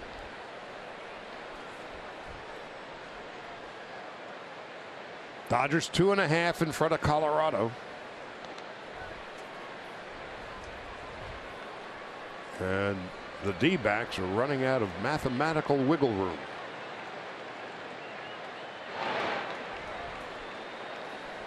Myers, who was caught napping, really picked off in the 3rd inning. Hasn't been thrown out attempting to steal a base. It's 10 for 10. And now the 2-2 to Reyes. 3-2. Reyes earlier in the year, he was just a free swinger. The fact that he's worked a couple of 3-ball counts tonight, showing signs of progress, and Baez now showing some signs of frustration.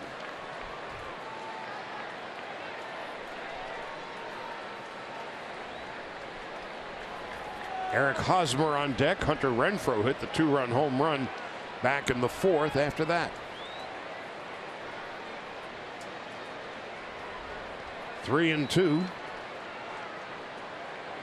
Myers is running, and Reyes strikes out swinging. So Myers has stolen base. Reyes has been fanned. There's 2 out. And here comes Dave Roberts with Hosmer, left-handed hitter, coming up. That's the reason why Zach Ruskup has been warming in the Dodger bullpen.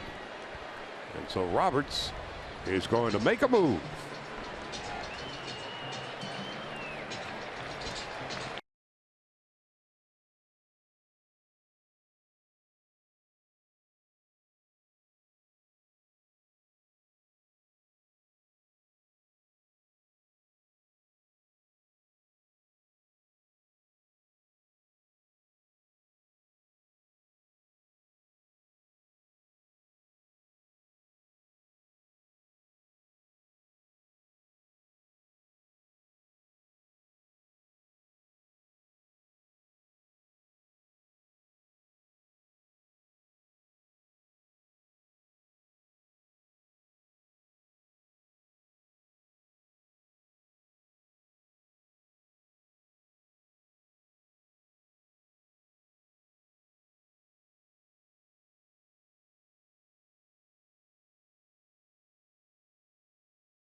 California Toyota dealers. Toyota's 2018 clearance countdown is on. Get the biggest savings on an adventurous new RAV4. Zach Ruskup, who has become the Dodgers' left-handed specialist down the stretch, his 15th appearance, 4.25 ERA. Opponents hitting .222 against him, and he's going to be facing Hosmer with 2 out.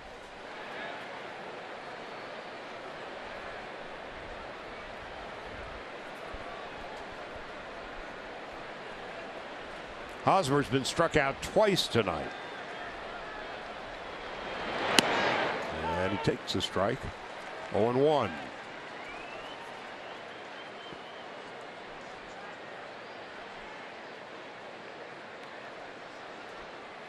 Got Hunter Renfroe on deck.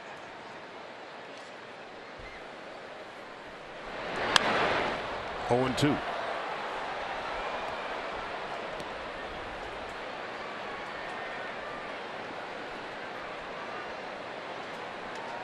For Hosmer, it's been a frustrating year.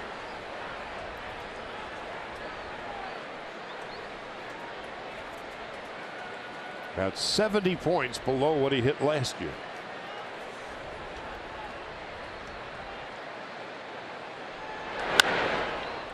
To left, Kemp in foul territory, makes the catch. So Kemp makes the play. Padres are done. No runs, a walk, and one left.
And that'll be the first pitch, but the first 40,000 fans that come through the turnstiles will receive a Manny Machado bobblehead presented by State Farm. For tickets, visit Dodgers.com/promotions. Dozier to lead it off for the Dodgers as we head to the bottom half of the fifth. Chris Taylor in the on-deck circle to pinch hit, and Dozier takes low and inside. 1 ball, no strikes. Diamondbacks are watching their season slip sliding away. Colorado now a 6-2 lead, hitting in the top half of the 8th in Phoenix. Dozier struck out in his first at-bat. 1-1.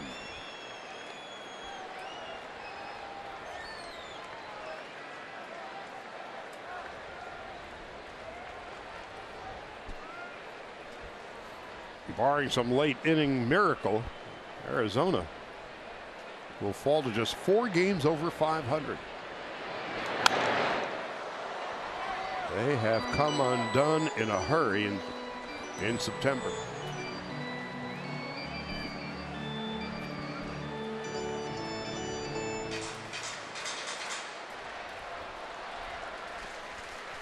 In the last month coming into play tonight, Arizona had won 9 and lost 18.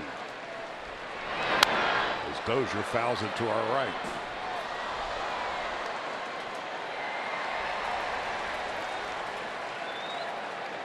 Well, the Dodgers were going 18-8 over the past month. Arizona 9-18. And Roberts' team has gone head-to-head with the Rockies, beating them 5 out of 6. And beating the Diamondbacks 3 out of 4 down the stretch. 2-2, but they're finding themselves a run short against the Padres in the bottom half of the 5th.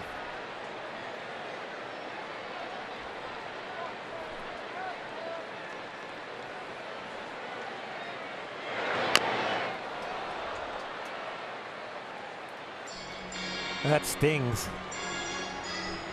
Dozier seems to have shaken this off very quickly. Walking around, does it get him on the pad there, or just half and half? Oh, finally we got one to hit the pad.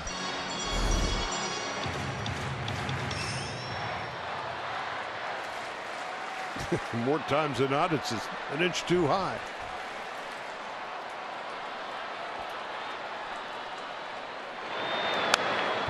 Well, Dozier is doing to Lauer what about a half a dozen Padres did to Stripling, costing him pitches by fouling him off. For Stripling tonight, a tough outing, 3 1/3, 2 runs, 3 hits, but in 3 1/3, 76 pitches. The 2-2, and Dozier, he'll see another pitch, and that one took a bite out of Francisco Mejia. Right off his throwing shoulder.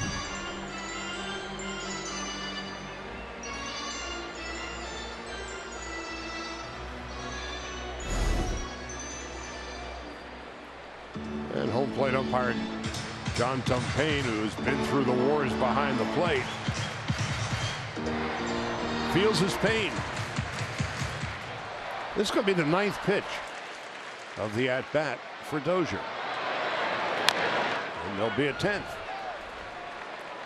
Perhaps that is a sign that fatigue is beginning to set in on Lauer.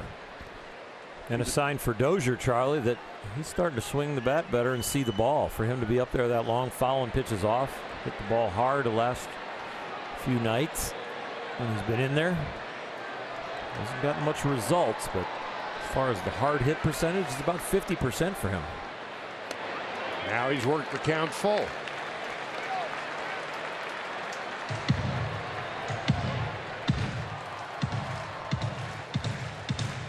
Chris Taylor on deck. And Dozier pops it up, and there's Hosmer. First out of the 5th. Lauer went to the slider. The Dodgers are 0 for 6 on that pitch tonight with 3 strikeouts. And hitting for the Dodgers, number 3, Chris. Well, here's Chris Taylor. A walk-off home run on Tuesday night of Adam Ottavino. Said after the game, biggest hit of his career. Hit a home run in the World Series last year off Keuchel. But nothing better than a walk-off home run in front of 50,000 people.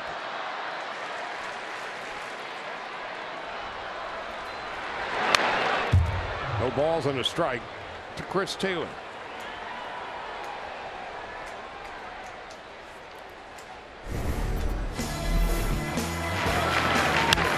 Hanging breaking ball that led him across the plate and right into a sea of his teammates that I don't know how they survive this sometimes. By the way, did you notice Max Muncy in the Gatorade tumbler? I did not. He missed everybody. Taylor with a 1-out pinch hit single.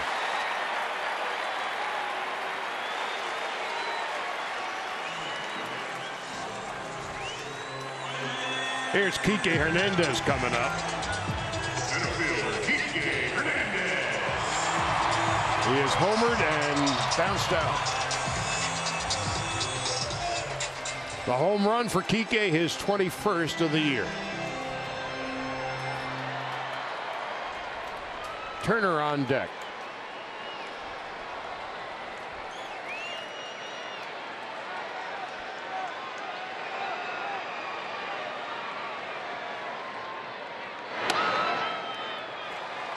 Now I want you to watch. Here's Muncy. He's going to get. He missed everybody. Talk about a fish in a barrel.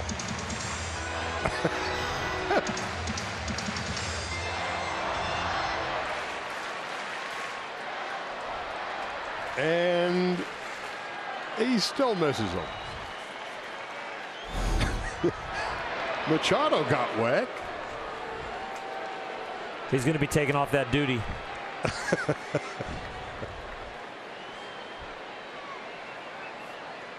Muncy, one of the 7 Dodgers with at least 20 home runs. He's got 33. As Kike swings and misses 1-1. Start the game, the Padres lineup had a total of 96 home runs in the lineup. The Dodgers' first 5 hitters have 98. Then you go, oh, their lineup must slow down after that. Well, 6, 7, and 8 have 22, 23, and 20 home runs for the Dodgers.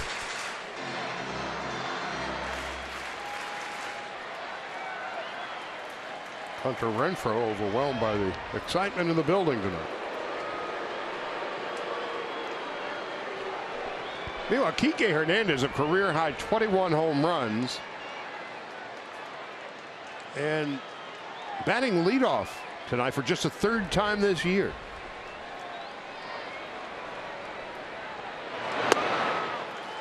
Two and one. Through Lauer's hot streak against the Dodgers and the last few starts he's had, he has started to elevate that fastball where he's trying to get Kike to chase. Instead of trying to pound it down by the knees, has been using it to try and finish people off, get some outs at the top of the strike zone.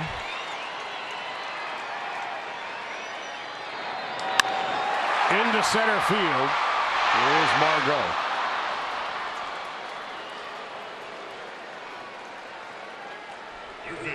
Two out and Turner coming up.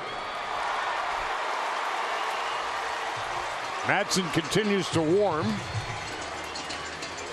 in the Dodger bullpen. Robert Stock, hard throwing right-hander, is warming up in the Padre bullpen. That's Stock. And he can throw it in triple digits.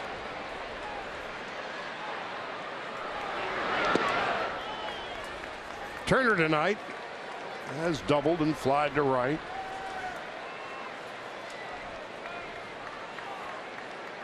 Getting on base seemingly all the time.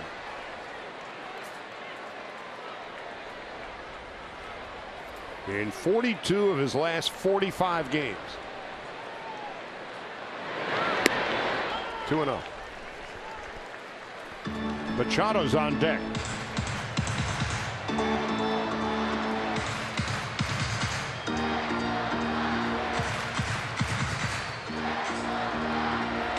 And then David Freese.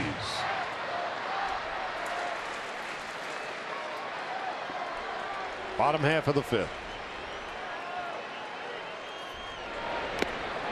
3-0.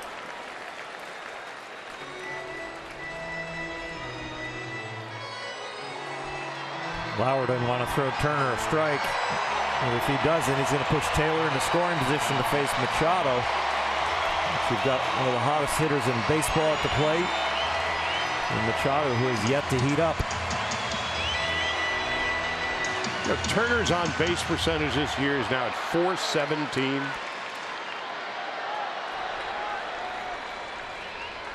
Three balls, no strikes.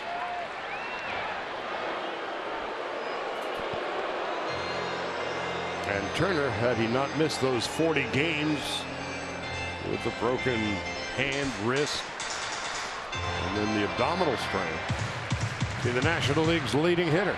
Not enough plate appearances. 3-1. He'd be in the MVP race too. Sure.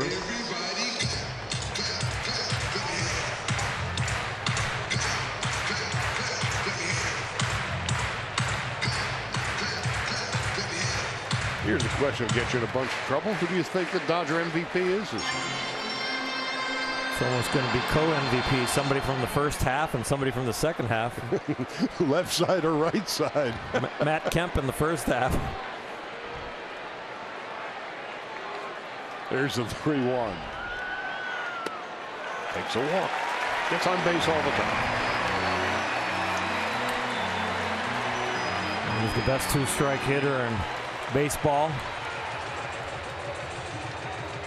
But he also is pretty good at getting the walk. And that was the last pitch thrown by Lauer. Machado coming up. Well, maybe not. Let's see if Andy Green is going to stick with his young left-hander.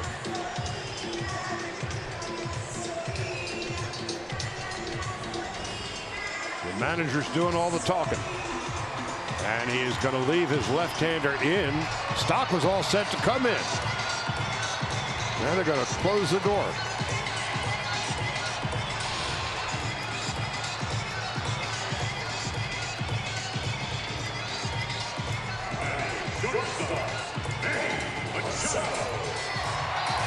Machado is 0 for 2.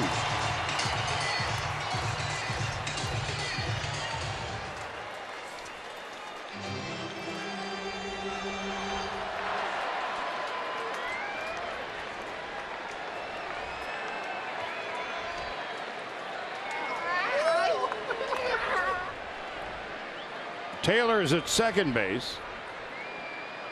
Turner is at first. And Mejia does a nice job of blocking the pitch in the dirt.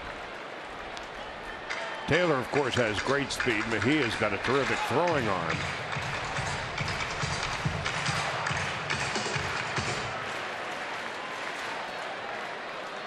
Andy Green giving his young starter a chance to grow up. With him pitching out of his own jam here.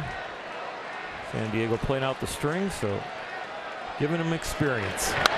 There is one fly in the statistical ointment for the Dodgers this year. Runners in scoring position with 2 outs are hitting .194, which is dead last in the majors.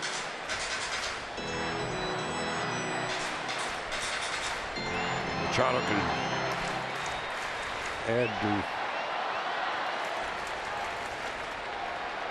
that number.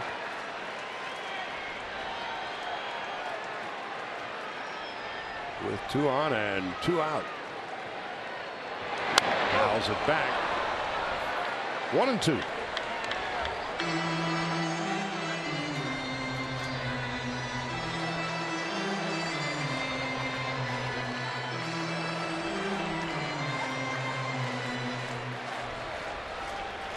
David Freese on deck. Lauer now about to throw his 94th pitch. He has struck out 4, walked 2, given up a run and 4 base hits. Taylor leading from second and Turner from first.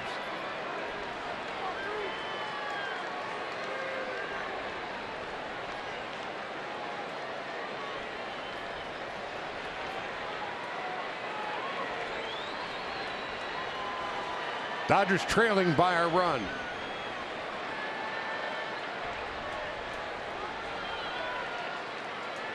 Machado awaits. And we'll do it again.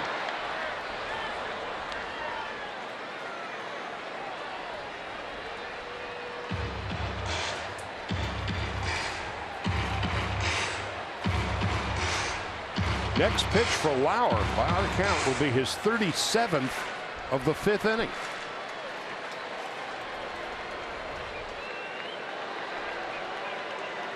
Now Mejia is going to go out and talk to him.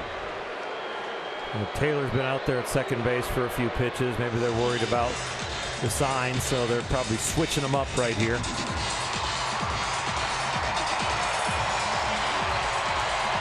Lauer appears to be running out of gas. Top of the 9th in Arizona. The Rockies 6 and the Diamondbacks 2.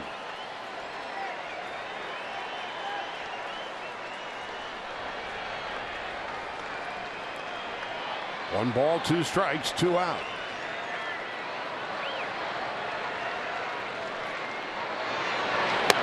Machado down on strikes, and that will end the inning. No runs, a hit, a walk, and 2 left. We go to the 6th and a 2-1 game.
Arizona.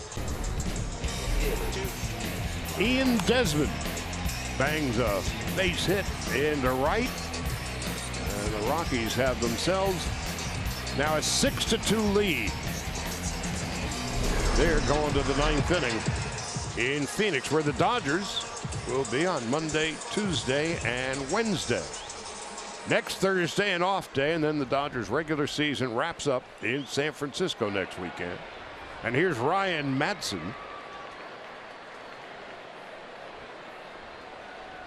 And Hunter Renfroe, who cracked a line drive home run in his first at-bat. And that was some athletic play by Madson. Had to run backwards, spin, and throw, and get Renfroe's got pretty good speed. It was an outstanding play. As you're running back that way, you're thinking, do I give up on it, get out of Dozier's way? But he's not going to get there in time to get it on that first bounce, to pirouette and throw accurately to first. Just get it in the vicinity. Twinkle toes, very nice. Ryan Madson has been accused of a lot over the course of his career. Twinkle toes until tonight ain't one of them. Francisco Mejia coming in. He has struck out and walked. And with the shift on, he's thinking about bunting. Takes it back.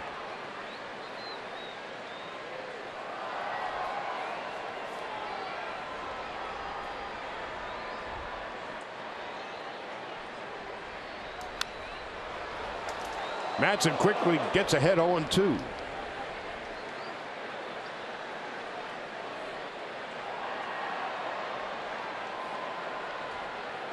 Madson is the third reliever used by Dave Roberts tonight. Not to worry, still got 12 more. The 0-2. Rolled foul at the first base line. Baez goes an inning in the third. Ross Cup faces one batter, the lefty. And he got Hosmer. Now it's Madson's inning here in the sixth.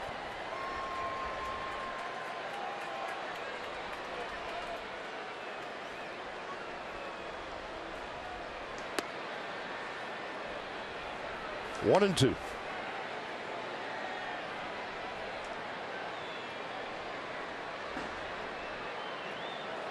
Spangenberg on deck, and then Galvis.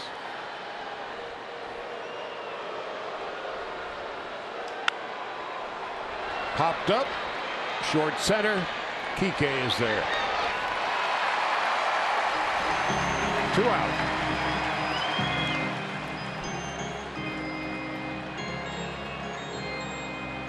Second baseman Corey Spangenberg. Now Spangenberg got aboard on an error and has walked tonight.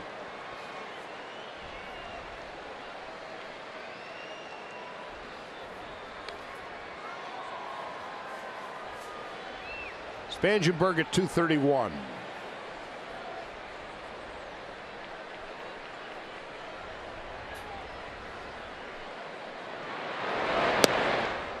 One and 0.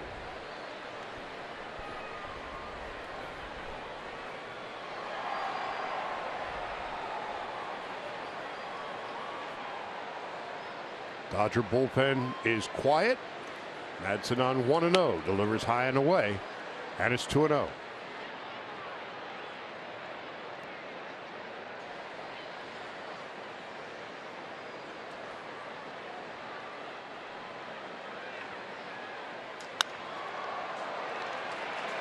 Right to Dozier. And a great inning turned in by Ryan Madson. Retires the Padres in order. 2-1 San Diego. We go to the bottom of the sixth.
Left-hander Jose Castillo is now on in relief for the Padres as we go to the bottom half of the 6th inning. ERA, the area code of Chicago, and opponents are hitting 165 against him. 46 strikeouts in 34 2/3. Got a big arm. Left-hander throws it about 95 miles an hour. Change up and a slider, and they're continuing with the theme that we're going to force the Dodgers to hit a lefty. Lauer got through so far and through his 5 innings. Gave up a run in 4 hits, struck out 5 and walked 2. David Freese has singled and struck out as we begin the bottom half of the 6th. High and inside. One consistent source of strength for the Padres this year has been their bullpen. A 3.52 ERA. Their starters an earned run average of over 5. But Lauer was terrific tonight, and now it's up to the young left-hander. First and last since the All-Star break.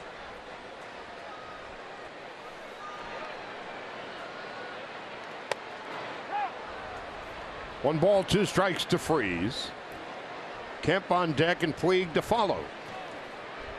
David Freese, one of the best 2-strike hitters in the National League, and also in Major League Baseball, the 5th best 2-strike hitter at 267. We'd already mentioned that Justin Turner is number 1. 2-2. Last licks for the Diamondbacks here in the bottom of the 9th, and the Rockies have a 6-2 lead. At Chase Field.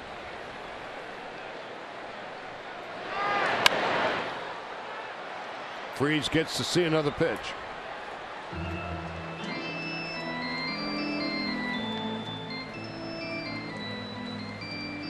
After tonight, just 8 games remain. As of 9:25 on this Friday night, the Dodger magic number is 8. The 2-2. Freese strikes out. First out of the 6th, and Matt Kemp is coming up. Breaking ball from Castillo, the lefty. Lauer didn't really have one like that. He had a slider, but it's a little flatter one. That one's bigger and sharper.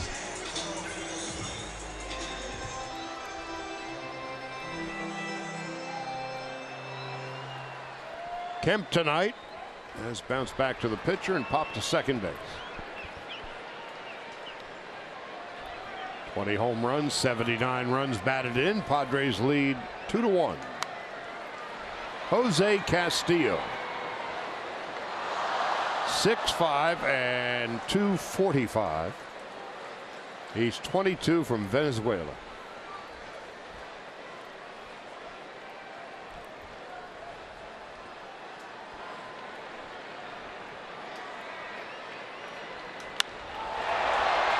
Into center. Margot, 2 gone. So Reyes and Castillo are probably in the back row of the team picture. Their size. Power forwards.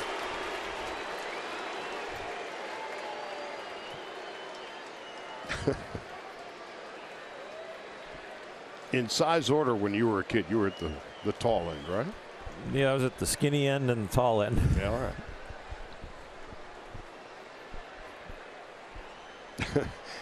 On the elementary school pictures, I was the leadoff hitter from small to tall. Isn't it an advantage though when you like teachers will say, all right, line up before you head out for recess, and sometimes they'll line up by height and you're right there in the front row. Front row. Puig on one hop to Spangenberg. So Castillo retires the Dodgers in order, and we'll go to the 7th. Padres still leading at 2-1.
nice play down there at third, calling off Baez. The third out of that inning, Matt Kemp makes, and Madsen with a beautiful play there. Keeping San Diego off the base and preventing runs. Down by one still because of some big-time defense. And Madsen, who retired the Padres in order in the 6th, will pick up where he left off in the 7th. Freddie Galvis to lead it off. It was Galvis who was robbed by Kike Hernandez. You saw that diving catch in the highlight sequence leading into this inning. It was with 2 out and Spangenberg at first base, a very fast runner. Kike doesn't make that catch. In all likelihood, a run for the Padres. As is, they lead it 2-1 as Galvis takes a strike. 1 ball, 1 strike. Hernandez a solo home run in the 3rd. Hunter Renfroe a 2-run home run in the 4th. Galvis on 1-1. Now it's 2 balls and a strike.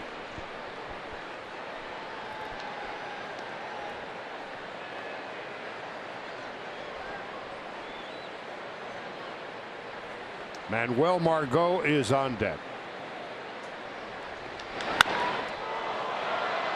Down the line in right and gone, a home run. Freddie Galvis with his 13th home run of the year. And the Padres now have a 3-1 lead.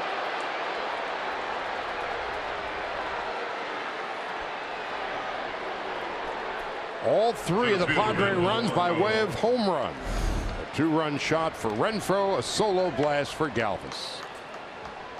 Looks like he was able to stay back just enough on a Madsen changeup at 86 miles an hour. Changing speeds from 96 down to 86, but he still had enough left to get it out of here. Manuel Margot takes a strike, and it's 0-1.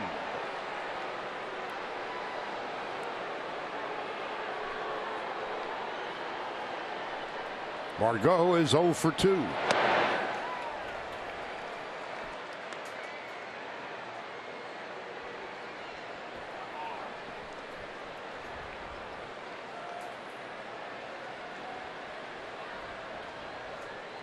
So Madsen retired the Padres quickly and quietly in the 6th inning. Gets dinged for a leadoff home run by Freddie Galvis here in the 7th. Galvis has been locked in all night. A line drive to right center that Kike Hernandez robbed him of. A home run that was just foul in the last at bat, and the home run in the last at bat. 1-2.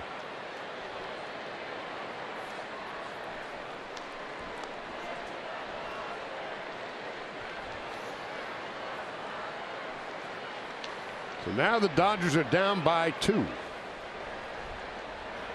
And the 1-2. He went around. That's the first out of the 7th.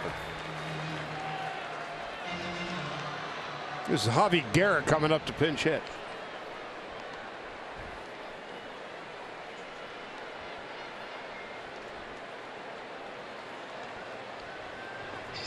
But before he gets there, Dave Roberts is going to come out, grab the ball from Madsen, and that's going to do it. Alex Wood is on his way in, and you'll see him when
Nissan. Choose Nissan today for great offers on our most exciting lineup ever. Shop ChooseNissan.com. Well, we were telling you all about Javi Guerra about ready to pinch hit. Disregard all of the above. Alex Wood, the lefty, is in, and so Guerra, the left-handed hitter, is out, and Jose Perella is going to pinch hit. 1 out, a run in here in the 7th. Padres leading it 3-1. As Wood delivers a strike, 0-1. This is Alex's second outing out of the bullpen. His first one did not go well, but he's going to get some opportunities here down the stretch to show what he can do out of the pen. Machado will show off that great arm. Now there's 2 out. Will Myers coming up now. Baseman number 4, Will Myers. Myers tonight is a hit, a walk, and he's grounded out.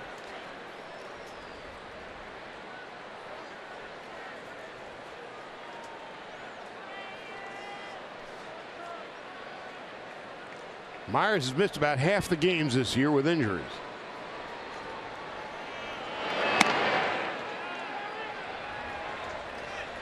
No balls and a strike.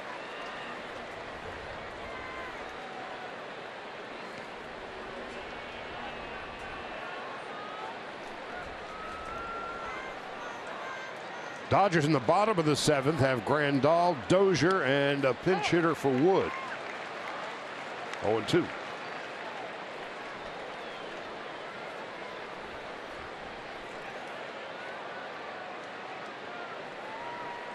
Wood, a 16-game winner last year,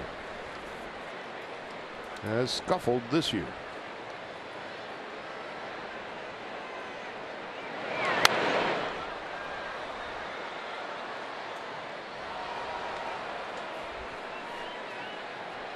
Myers this year, 9 for 29 against the Dodgers, 310.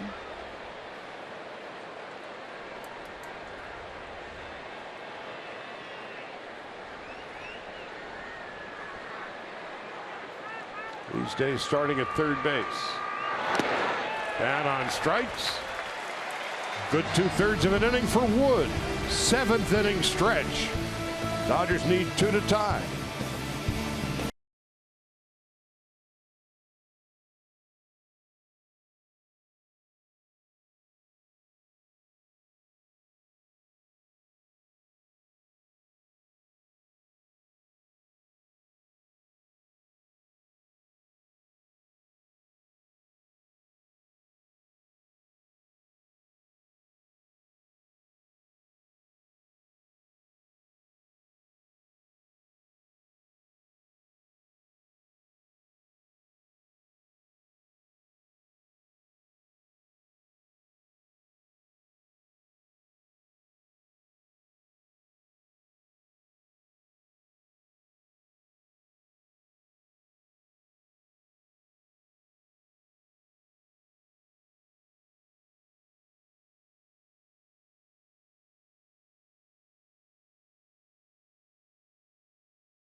A great moment in baseball history and be one of the first 40,000 fans in attendance on Sunday, Fan Appreciation Day. And you get an Oral Hershiser bobblehead commemorating one of the most impressive streaks in baseball history, courtesy of your SoCal Honda dealers. Visit Dodgers.com/promotions. Grandal leading it off. Matt Strom is now on in relief. Andy Green going exclusively with the left-handers tonight as Strom delivers a strike. It's 0-1.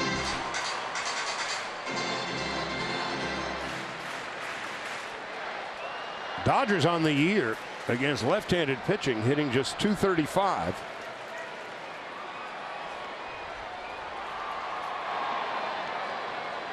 And the 0-1. .250 against right-handed pitching. Strom has started a bit. And so Andy Green's going all in with lefties. Dodgers are running 4 hits tonight. Kike Hernandez home run, the only run of the game. Curved ball for a strike. It's 1-2. Dozier on deck. It was Kike Hernandez, his home run in the 3rd, the only run of the game for the Dodgers to this point. By the way, final in Arizona. Colorado wins it 6-2. Now the 1-2. Chopped foul. That sweep looks important now. The scoreboard the way it is here, and that final there in Arizona. It could tighten up again, but it'd been a lot tighter if you didn't sweep the Rockies. A little bit of equity there. And all 3 games had great stories behind them, especially from the Dodger perspective. Grandal into short right. Reyes, 1 gone. In the first game, that Monday night, when the Dodgers were trailing the Rockies by a half a game, Dodgers played about as good a game from start to finish, pitching, catching the ball, hitting the ball, head to head. Then they hopscotch past the Rockies. Ryu was sensational, and John Gray got cuffed around real good. And then on Tuesday, with the Dodgers leading the Rockies by a half a game, it was the Taylor walk-off home run. So now the first 2 games, the Dodgers beat the stuffing out of the Rockies in the first game, win dramatically on the walk-off in 10 innings in the second game, and then in the final game of the 3-game series, that was a 3-run pinch hit home run for Puig. So those are 3 enormously important statement games. So the Rockies left here a bit wounded. And then they go to Arizona, where it's coming undone in a hurry. But the Dodgers are trailing it by a couple of runs here in the 7th. Rockies scored 6 runs tonight. That's as many as they scored in the whole Dodger series. 2 balls and a strike.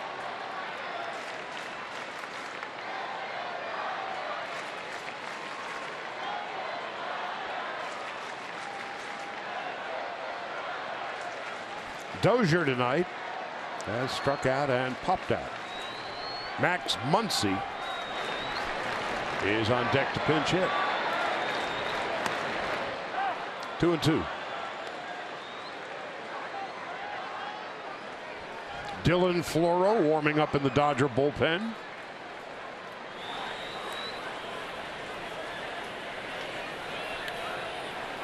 And he has been a great addition to this Dodger club this year.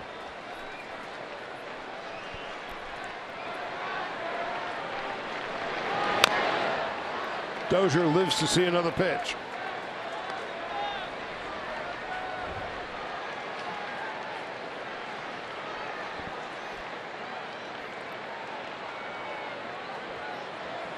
Colorado with their win, they're now 83-70. Dodgers at the moment 85-68. Arizona plummets to 79 and 75.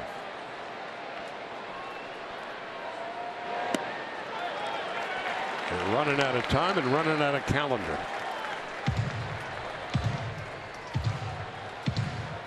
And running on empty.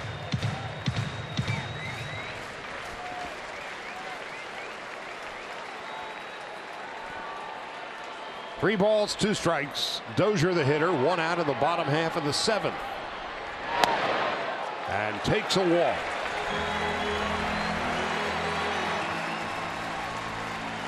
And here comes Muncy. He's going to pinch hit. And on the 25th of August, in those pretty uniforms, he hit it real pretty. Players' weekend unis.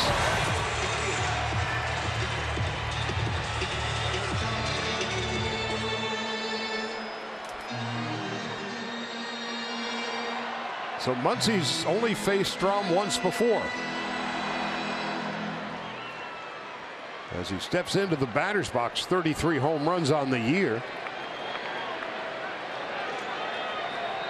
Tying run at the plate.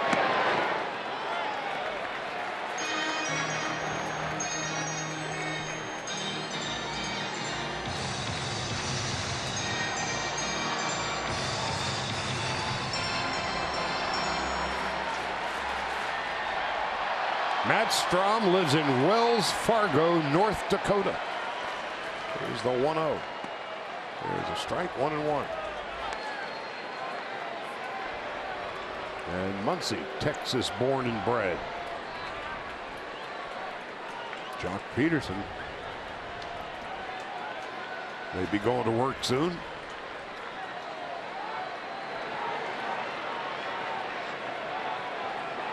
Dozier leading off first.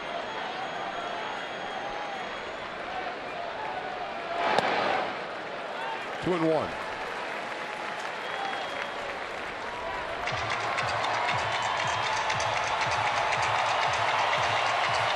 Strom is 6'3" and 185 pounds.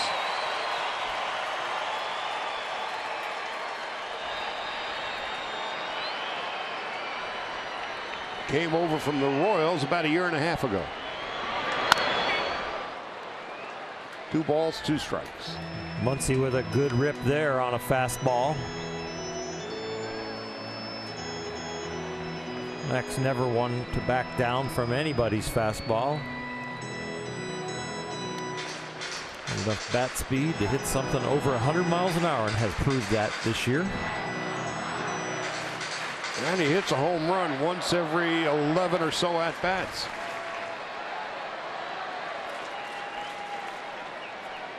Two and two. 3 balls and 2 strikes.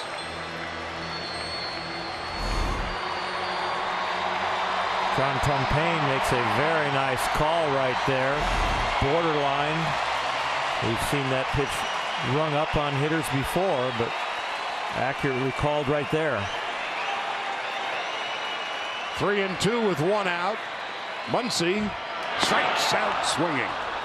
Slider down and away, and there's 2 out. Center fielder number 14, Kike Hernandez.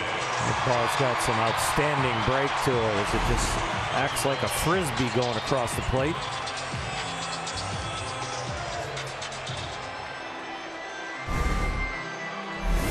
A look at our top-tier play of the game, brought to you by Arco. In the 3rd inning, Kike Hernandez, a 398-foot home run, his 21st of the year, and now he's the tying run at the plate with 2 out in the bottom of the 7th. No ball to make that 1 ball and no strikes. 1-0.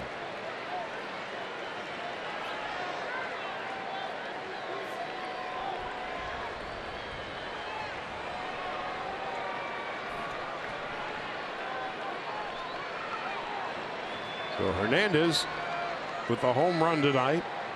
It is a spectacular catch, robbing Galvis of extra bases in the bottom of the 2nd. And then in the top of the 3rd, he hit a home run.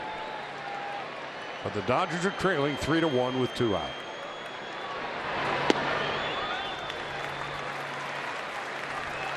Strom falls behind 2-0.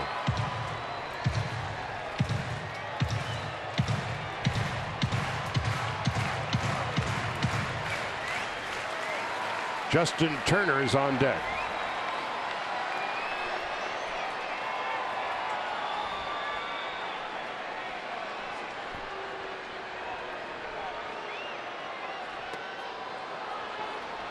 Two balls and a strike.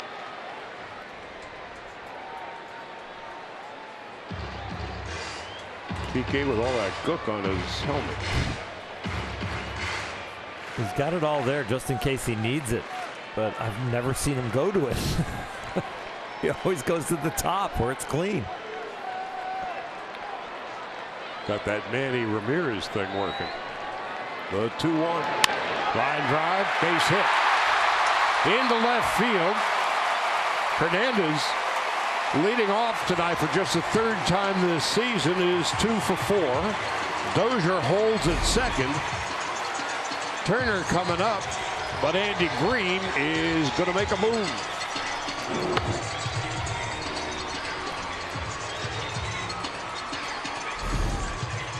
Robert Stock, hard-throwing right-hander, had been warming earlier.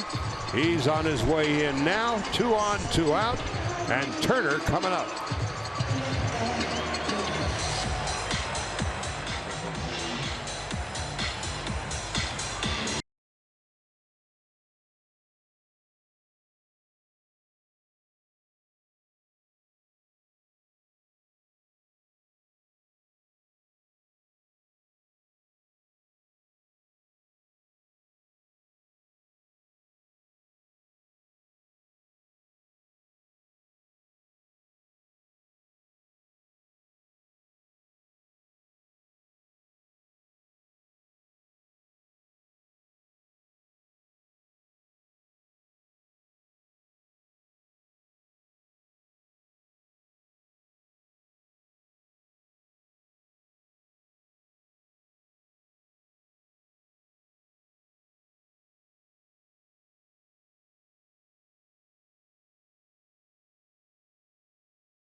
Pitcher and a catcher there, and he is making his 30th appearance of the season. He is a hard-throwing right-hander.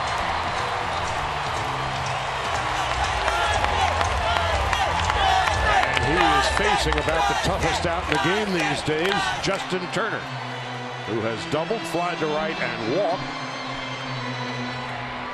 Dozier at second, Hernandez at first. If only Turner had enough at-bats this year. 2 on, 2 out. And a strike, it's 0-1. So Kike Hernandez with that single in the left, he's 2 for 4 tonight. The rest of the team is 3 for 21. Machado on deck. Turner, the lead run at the plate. Got 11 home runs on the year. He takes a strike at 97.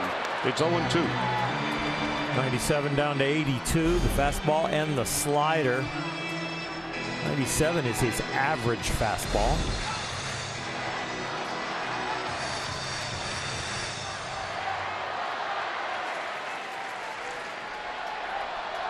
Lives in Thousand Oaks, does Robert Stock. 0-2 to Turner. Nearly gets hit. Has to spin out of the way. 1-2.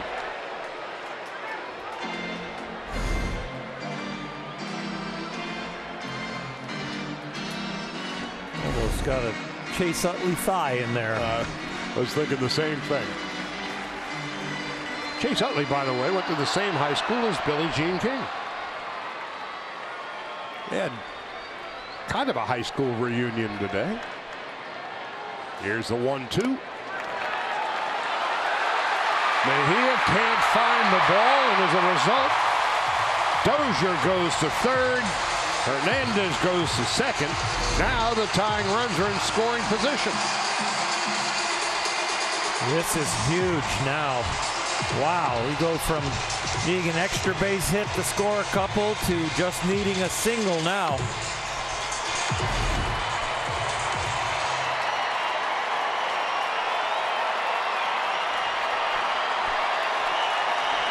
Well, that awakened the crowd in a big way. Second and third, 2 out. 2-2. Here's the pitch. Fly ball, short left. Galvis going out. Renfroe coming in, and that's going to end the inning. No runs, 1 hit, 2 left. We go to the 8th.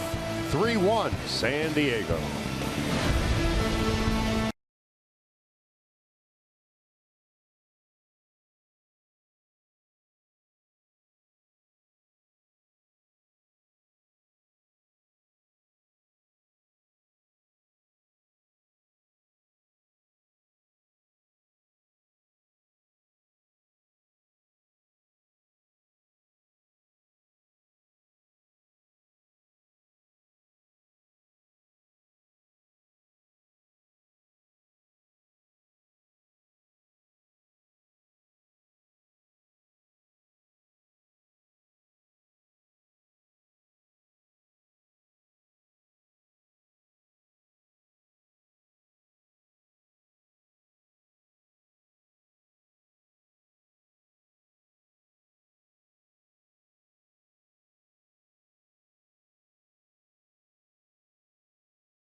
Are unable to solve rookie left-hander Eric Lauer of the Padres. Now they have some work to do, Ned, in the late innings. Yes, they do. And Lauer's one of the few pitchers that's really had their number this year. All right, we'll see you guys right after the game. These two guys will break it down. Alana has a reaction from the clubhouse. All right, fellas. Max Muncy stays in the game at first base. And Dylan Floro is now on in relief. His 53rd appearance. A .213 ERA. He's held opponents to a .226 batting average, 57 strikeouts in 63 innings. He has been absolutely fantastic on the mound with a great moving two-seam fastball. Franmil Reyes leads it off, and he is 1 for 3.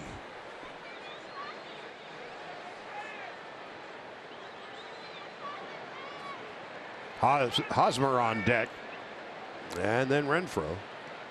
Floro's first pitch is low and outside. 1 ball and no strikes. All 3 of the Padre runs by way of home run.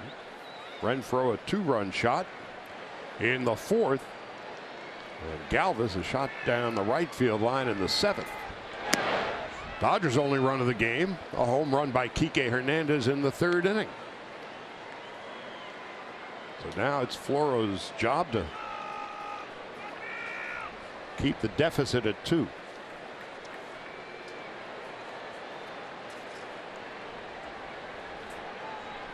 Floro's ERA since coming to the Dodgers is 1.33. And opponents hitting 151 against him. as Reyes takes a strike. 2-1.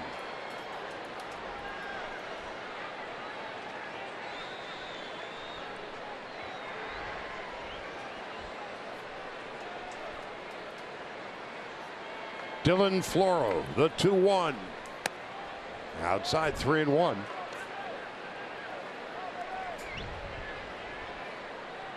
Fourteenth sellout of the season tonight. 52,458.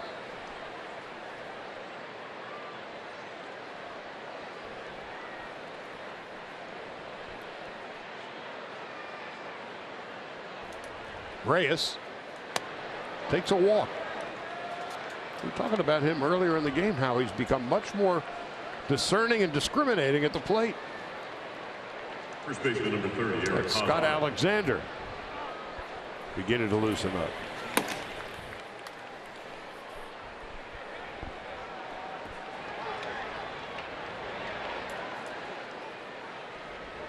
Hosmer coming up. Pinch runner.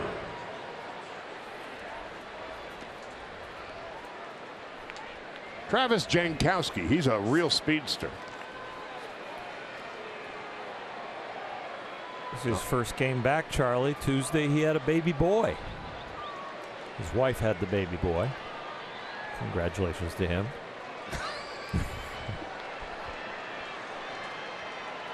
She did all the work.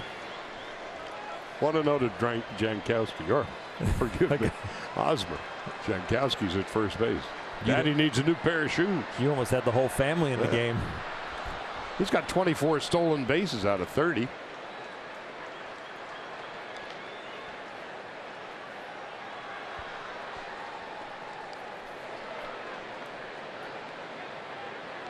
Hosmer into right field for a base hit, and Jankowski's going to go to third.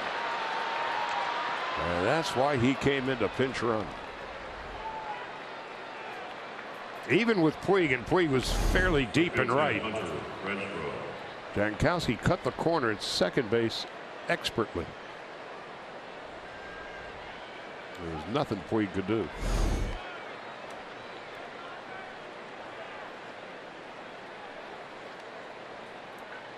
First and third and nobody out. Renfroe 1 for 3, including a line drive home run to left. His 24th of the season.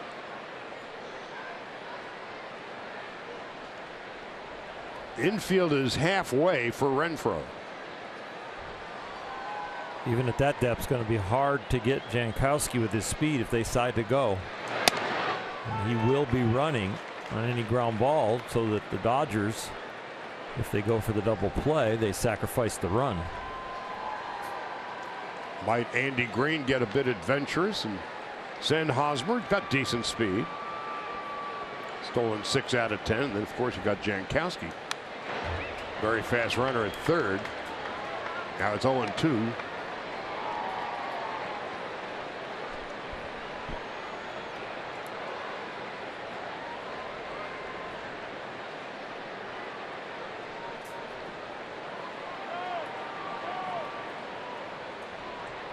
Francisco Mejia on deck. The 0-2 on the way. 1 ball, 2 strikes. So the leadoff walk gets Floro into trouble. And then Hosmer the single to right.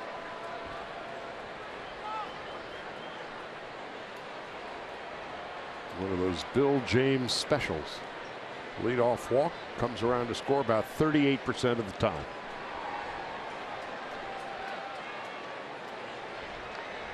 On 1-2. Popped up left side. Turner straddling the line.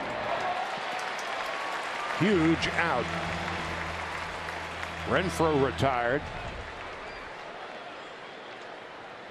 Well, now you negate Jankowski's speed at third because the infield can play double play depth.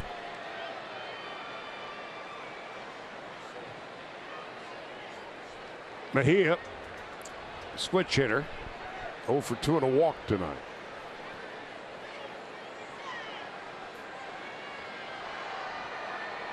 So Turner comes in even with the bag at third.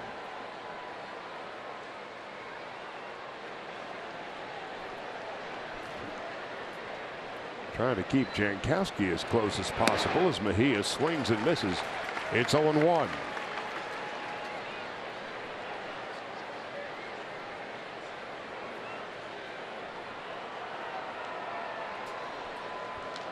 Spangenberg on deck.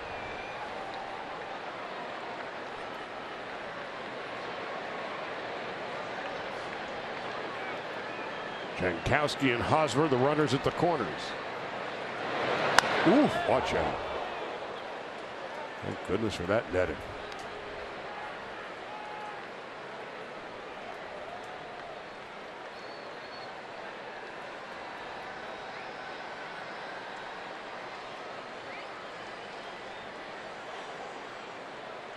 Pena came over from the Indians in the deal that sent Brad Hand to Cleveland. The Indians win the Central Division for the third consecutive year.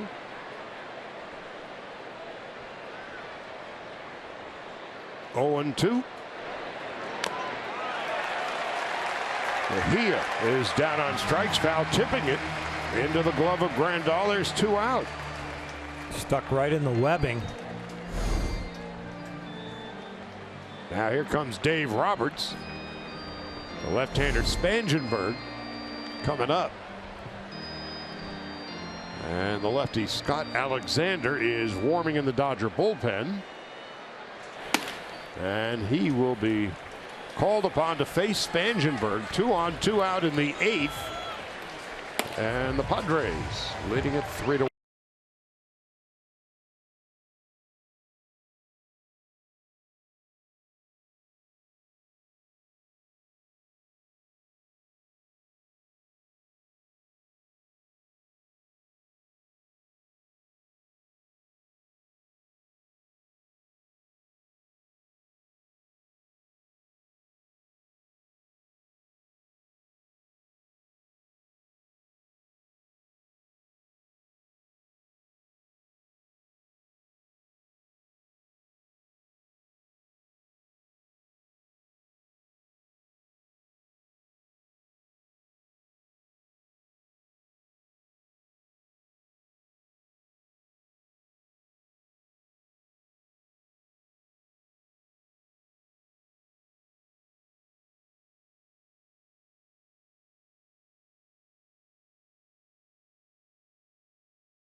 The game began with Stripling, and then the bullpen. Baez, Rosscup, Madsen, Wood, Floro, and Scott Alexander to face the left-handed hitting Corey Spangenberg.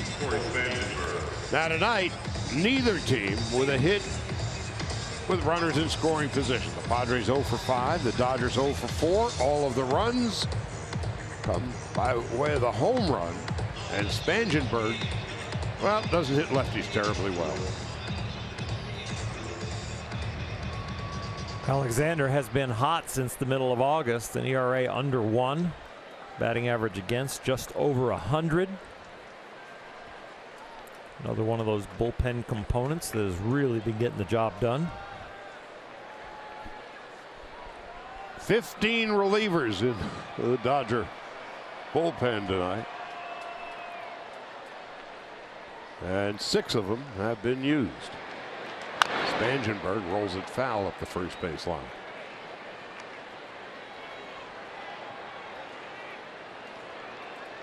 Floro walked the leadoff hitter. Reyes, Jankowski came in to pinch run for him. And then Hosmer singled to right. But Renfroe popped out. Mejia struck out. And now the Padres have Spangenberg hitting against the lefty Alexander. And without a throw, Hosmer takes second base. Dodgers were holding their positions, not going to cover second base at all, making the defense ready for anything. And they're not worried that one run at third is just as valuable as the two, so they're just trying to prevent them from scoring no matter what. And if they're going to throw through to second base, Spangenberg with a great speed would be off and running. So it's 0-2. Spangenberg, a 109 hitter against lefties. And he gets past Grandal, but not far enough for Spangenberg to go anywhere. I'm sorry, Jankowski.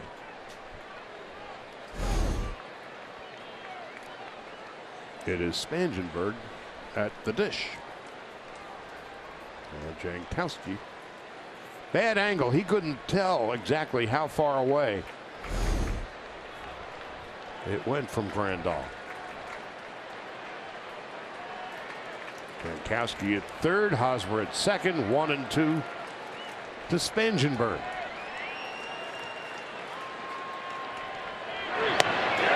He just can't hit lefties. And Alexander comes in and gets the job done. No runs, 1 hit, 2 left. We go to the bottom of the 8th. Dodgers need 2 to tie.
Brought to you by Nissan. Back with you tomorrow. First pitch at 6. Jacob Nix and Rich Hill. And then on Sunday at 1:10, Joey Lucchese and Hyunjin Ryu. Monday, Tuesday, Wednesday, the Dodgers are in Arizona. Jankowski stays in the game. Stammen takes over on the hill. And he will be facing Machado, Freese, and Kemp. Outside corner for a strike. Machado tonight 0 for 3. Grounded to third, back to the pitcher, and has been struck out. Dodgers have taken 12 of 16 meetings from the Padres. But tonight, they're on the short end of a 3-1 score in the bottom of the 8th. 1-1 to Machado. Stammen's overall numbers this year are really good, but lately his last 8 appearances he has an ERA just under 5, so the Dodgers have a shot here. He hasn't had many clean outings.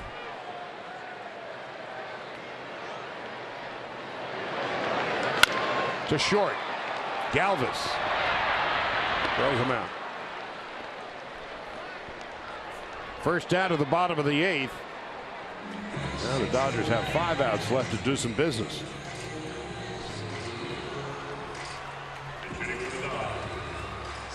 Well, here comes Jock Peterson. Pinch hit for David Freese. And boy, has Jock been hot.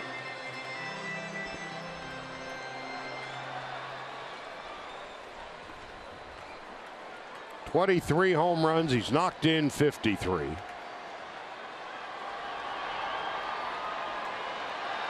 Dodgers trail by 2. Shift on the right side as Peterson awaits. Breaking ball for a strike.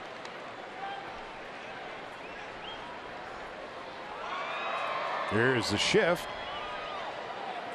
Only Myers on the left side of the infield, and he plays in a bit, preventing the possibility of a bunt.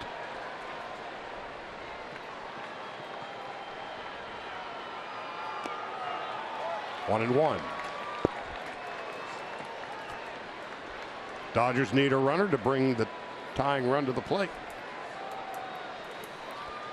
A little extra buzz in the San Diego dugout, I'm sure, when you playing the Dodgers. You got a chance to be a spoiler.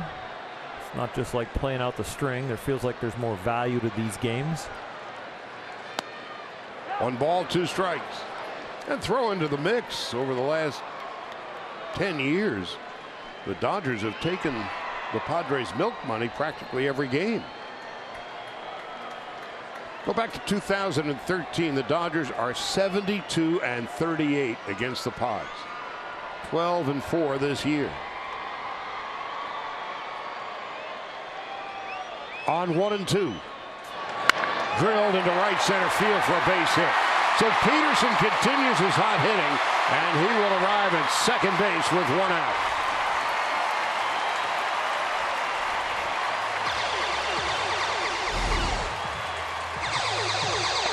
Great hitting mechanics right there. Just staying through the ball. See how long that bat stays in the zone. 2 hands on the bat. It almost looks like he's shortening up, but shortening up a little bit of the effort so he doesn't pull off of it. Peterson's 25th double of the year. Matt Kemp had a miserable time of it in his year in San Diego.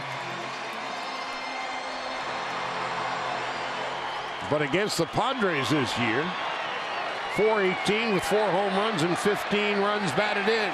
He's the tying run at the plate. 1 out, bottom of the 8th. Stammen delivers. Swing and a miss. It's 0-1.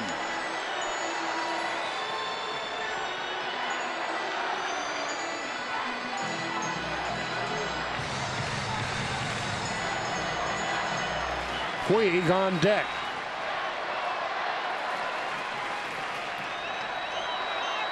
Peterson leads from second.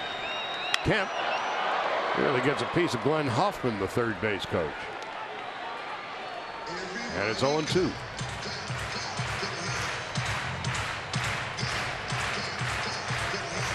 Matt with 20 home runs. He's knocked in 79. Dodgers still looking for their first hit with a runner in scoring position.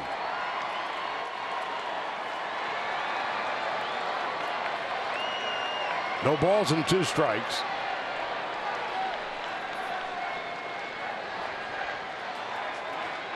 Stammen delivers. Kemp takes just inside. 1 and 2.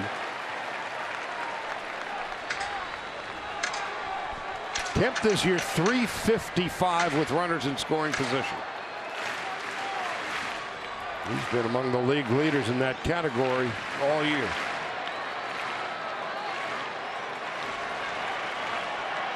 That's Kenley Jansen and John Axford stretching out behind him.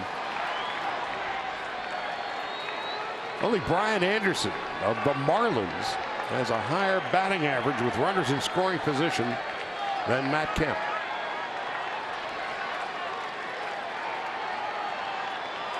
One and 2. Kemp awaits. Here's the pitch.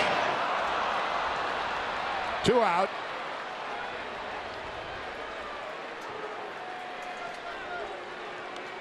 And here comes Yasiel Puig. Yasiel Puig.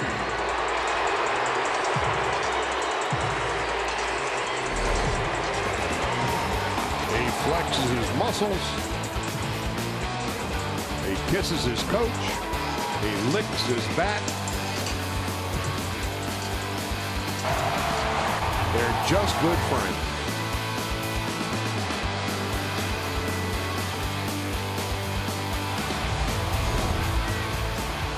And right now, Turner Ward would love to plant another smooch. But Puig tonight is 0 for 3.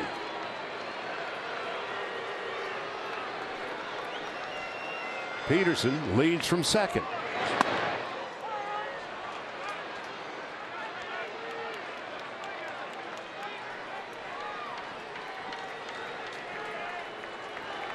Puig with that spectacularly exciting 3-run home run in the bottom of the 7th on Wednesday night against the Rockies. His 22nd of the year. Breaks his bat and Bloomfoot into left field for a hit. Peterson is on his way home and he's going to make it standing up. Puig delivers again. It's a 1-run game. San Diego 3 and the Dodgers 2. He gets jammed, but he doesn't hit the ball on the ground. That's the thing they've worked very hard on with him, is to get the ball in the air when you pull it, and he gets it in the air. Hands pull it in, get enough of it so that he doesn't roll over it and gives himself a chance to hit some outfield grass and drive in that run. Dodgers now 1 for 6 with runners in scoring position and 2 for 13 with a man on. Now Grandal, the former Padre, who was traded to the Dodgers for Matt Kemp.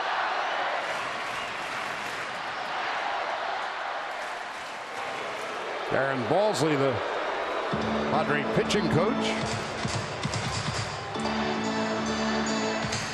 As San Diego gets a right-hander up.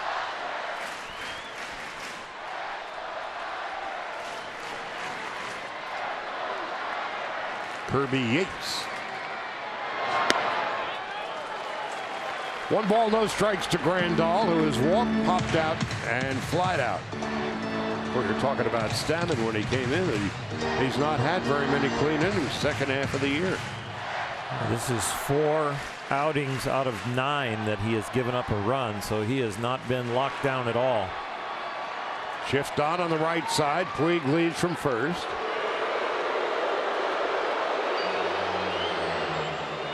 Puig has stolen 15 out of 20.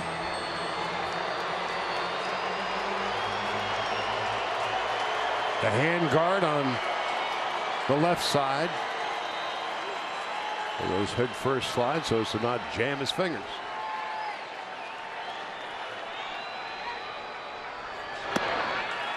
Two balls, no strikes.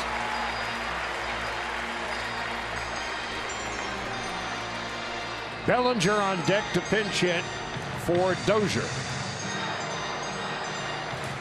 Stammen's name was mentioned often as the trade deadline approached.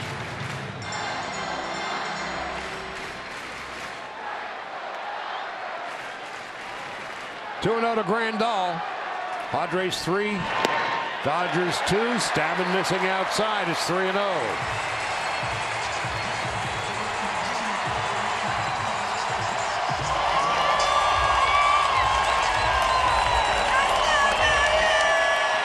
$52,458. Grandal on 3-0. A 4-pitch walk.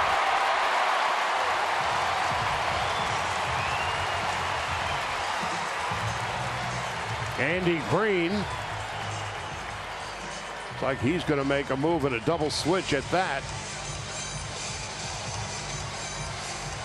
Bellinger has just been announced. And so Green will consult with home plate umpire John Tumpain and tell him who's coming and who's going. Number 7, Tim Castro. 1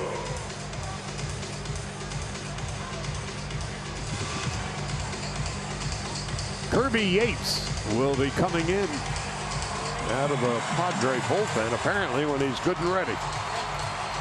Mejia coming out.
The year with an ERA of just a skosh over 2 from Hawaii. And he has 9 saves in 10 tries. 2 on, 2 out for the Dodgers in the bottom of the 8th.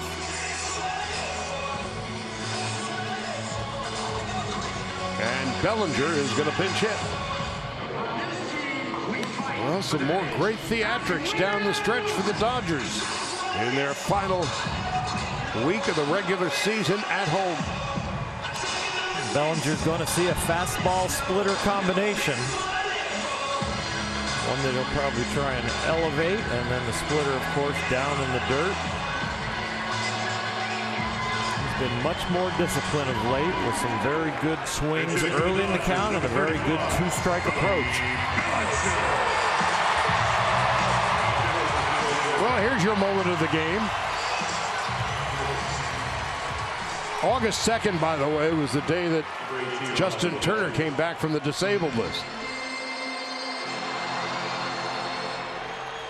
And he has been leading the parade, and Bellinger right behind.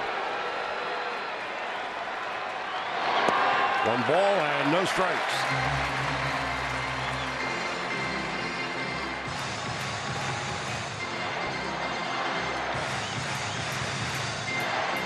Bellinger 2 home runs and 8 runs batted in this month. Puig is the tying run at second base. And the speedy LaCastro running for Grandal. 1 ball, 1 strike. Well located fastball there in on Cody's hands. That has been a spot that the league has attacked, but he has made some very good adjustments. That one he misses, but he's been getting to a few of them. A run is in. 2 on, 2 out in the bottom of the 8th. Padres 3, Dodgers 2. Yates to Bellinger. 2-1.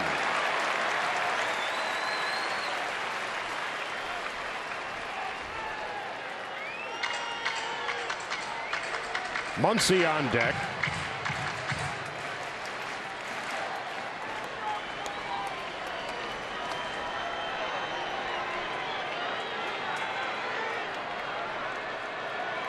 Two balls and a strike.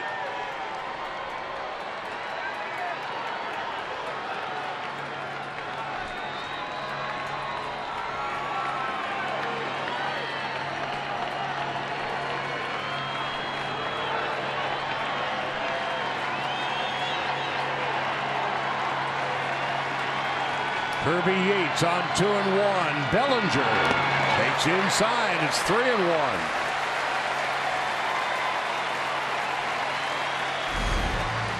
Austin Hedges now behind the plate. He's wanting him to get him to chase the changeup / splitter down, or he's been trying to get him to chase the fastball up. Now, he doesn't want to load the bases. He's going to have to try and throw him a strike. With Muncy on deck. 3 balls and a strike. Bellinger steps out. Now he's back in.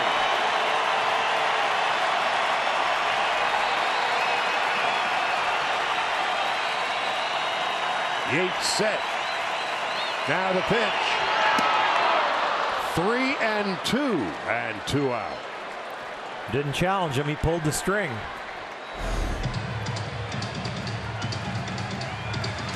Outstanding pitch, but still alive. So Puig from second. LaCastro from first have the head start.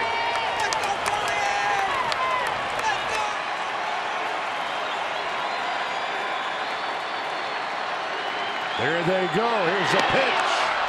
Yates strikes out Bellinger, and that ends the inning. Dodgers do score a run on 2 hits and leave 2. We go to the 9th. Padres 3 and the Dodgers 2.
His 50th appearance on the year, combined his time north and south of the border, Canada and the United States.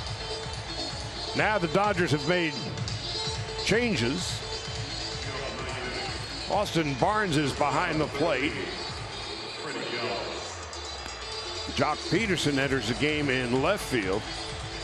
Bellinger is in center, and Kike Hernandez moves from center field to second base. Well, Jock with that 1-out double comes around to score to make it a 1-run game. Kike from center field to second, and Galvis is leading it off.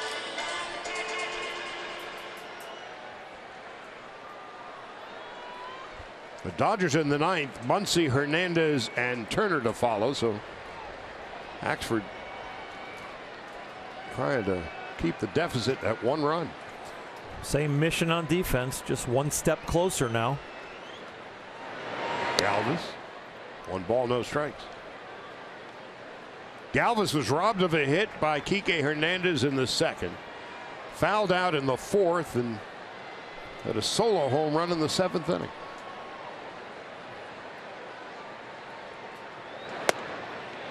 An awkward swing, and it's 1-1.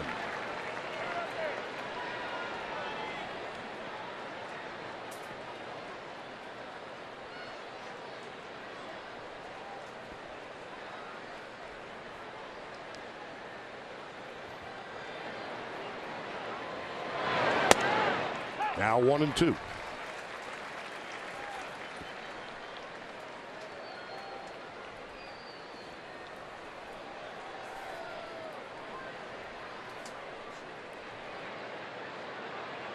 Axford, the 7th Dodger reliever tonight, as Galvis with a diving stab by Hernandez from his knees. The throw is high and wide. Kike Hernandez made a spectacular play in center field back in the 2nd inning, and did well enough just to get to that ball and make a backhanded stab. Back in the day when they didn't have the protection and the railing in front of the dugout, this would have been a problem, but got saved by that. An amazing attempt on the throw. A great catch of the ball, the range. I'm not sure he'd have got him anyway. So Galvis is aboard. Margot coming up. And Margot is 0 for 3. Axford delivers a strike. It's 0-1.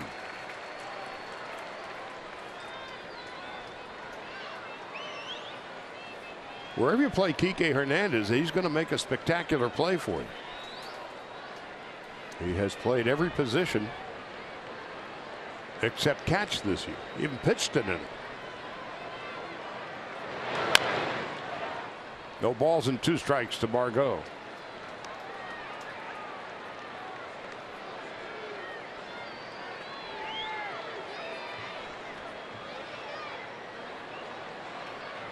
Came over from the Red Sox in the deal that sent Craig Kimbrell to Boston.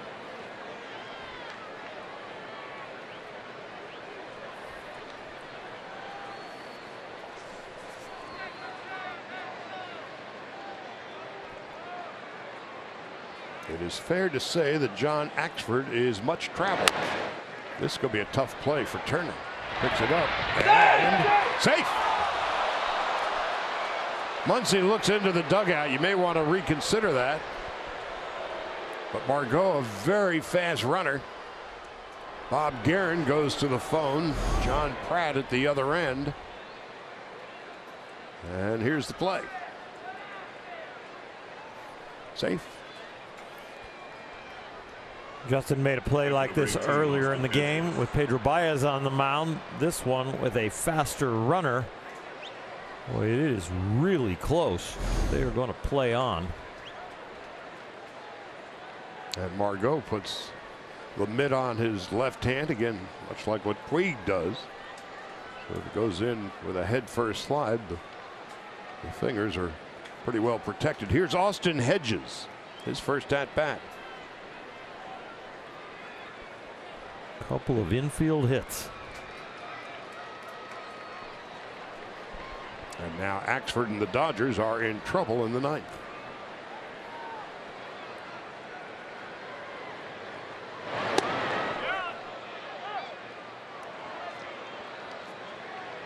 One ball, no strikes to Austin Hedges.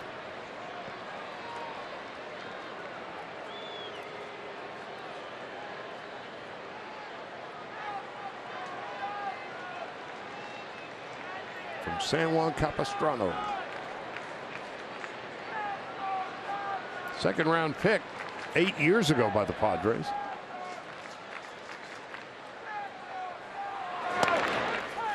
One ball, one strike to Austin Hedges with Will Myers on deck.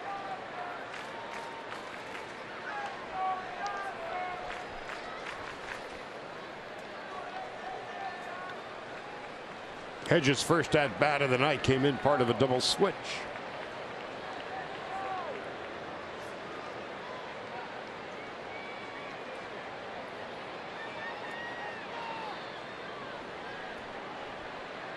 A ball and a strike. To third. Bobbled by Turner. All hands are safe. The bases are loaded and nobody out. Dreaming of a double play.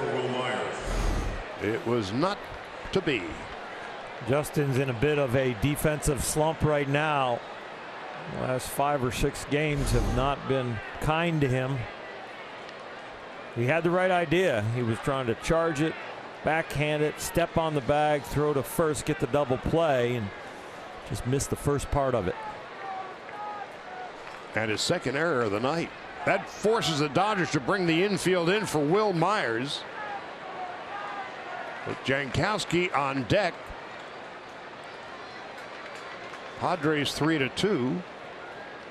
Myers takes a breaking ball for a strike. Myers 1 for 2 and a walk tonight.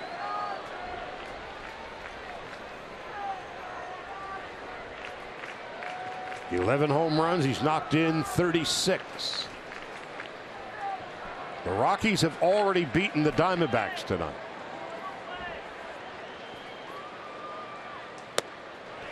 Oh, 2. So the Padres have the bases loaded. 2 infield hits and an error. Ball has not left the infield.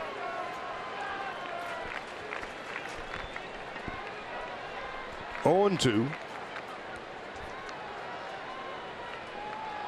Now the pitch to Myers. Drills it to right. Puig going back, way back, and it's off the base of the wall. 1 run is in. 2 runs are in. And the Padres lead it 5-2.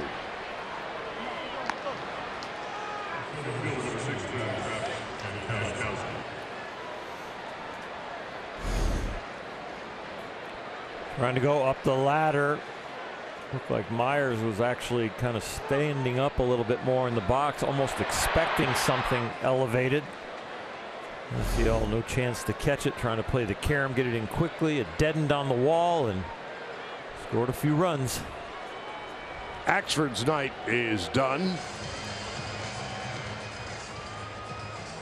And the Padres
has made 8 consecutive scoreless appearances, 7 2/3 since August the 24th, and he's given up just 3 hits in that time.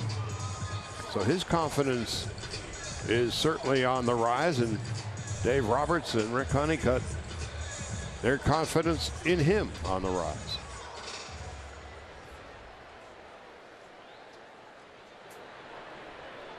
So here's Jankowski. He's 1 for 3, a walk and a run scored.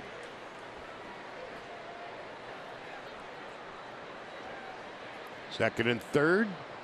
Infield is in. And a comebacker. Venditti will freeze the runners. 1 pitch and 1 out.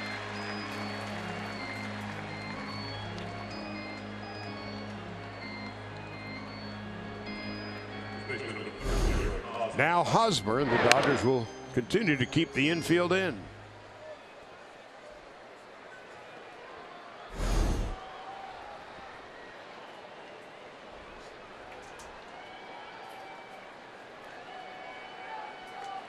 Hosmer tonight is 1 for 4. 5 runs, 8 hits San Diego. 2 runs, 7 hits, 2 errors for the Dodgers.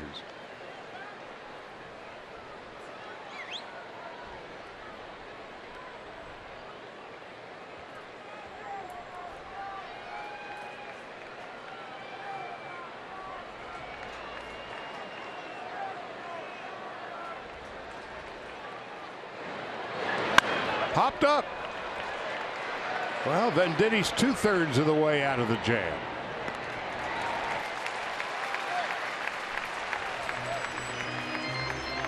He has been a strike throwing machine, able to change speeds in this hot streak he's on. Change arms. He can do that too. Renfroe's going to be intentionally walked. Renfroe is being intentionally walked. So the bases are loaded. And Diddy warming up his right arm. Good catch with Max Muncy. Trying to see who's going to come out of the dugout. Which arm do I need to keep loose? Memo to the Padres. Is that A.J. Ellis?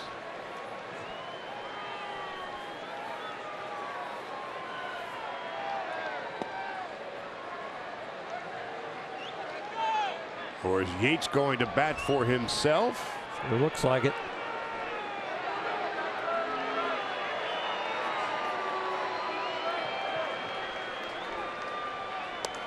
Well, with a 3-run lead, and he is their closer. Andy Green Now batting, pitcher number 39, Kirby Yates. is going to go with Yates.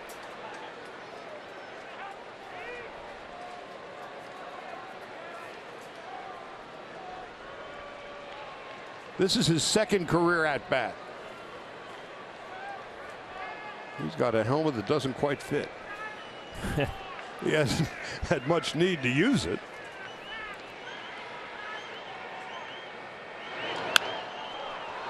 In the hole, Machado with a long throw. Out at first. What a play by Machado. Yates in his second at bat of his career. Almost an RBI. But Machado would have none of that.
Glad he's got batting gloves on right there, even though his mates loved it more than he did.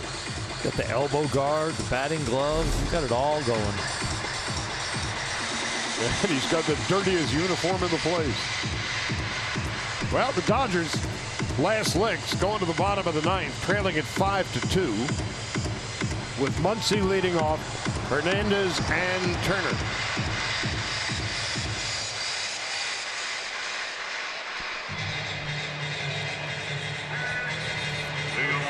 Muncy's second at bat of the night. Number 13, Max Muncy.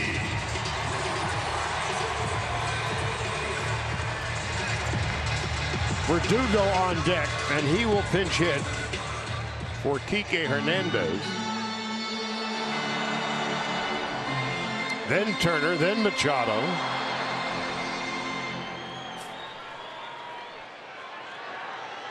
And then Jock Peterson.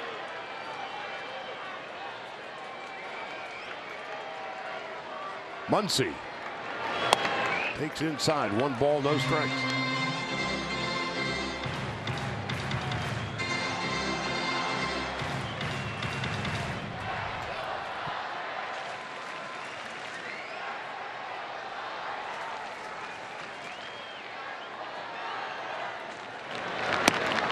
One ball, 1 strike. Muncy with his 33 home runs is tied with Baez, Story, Aguilar, Goldschmidt. But Matt Carpenter with 35 home runs is the National League leader. 2-1 to Max Muncy.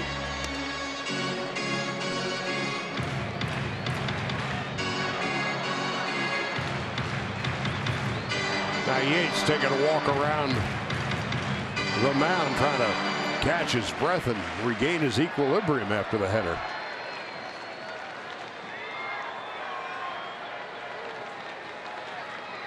Muncy on 2-1. Gets under it.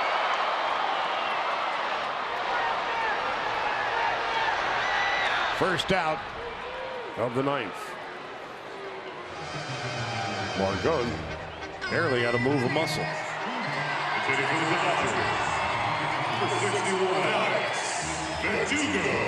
Score holds, Charlie. I'm sorry. Lauer, he's going to be 3-0 against the Dodgers. And he's only beat the rest of the major leagues for 3 wins. Well, we're talking about him in the beginning of the game. Lauer in his 5 wins this year, an ERA of 1.14. In his 7 losses, 7.04.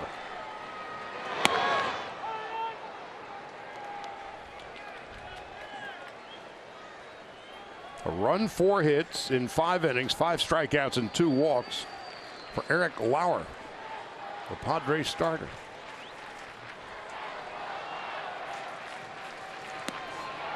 No balls and 2 strikes to Verdugo. So barring a Dodger comeback, they'll end the night's play a game and a half in front of Colorado.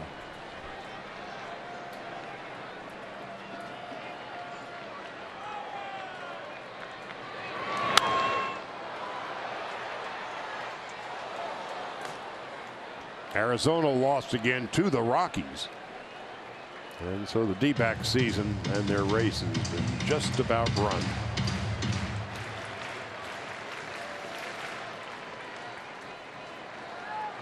No balls and 2 strikes. Turner on deck. Yates to Verdugo. 1 ball, 2 strikes.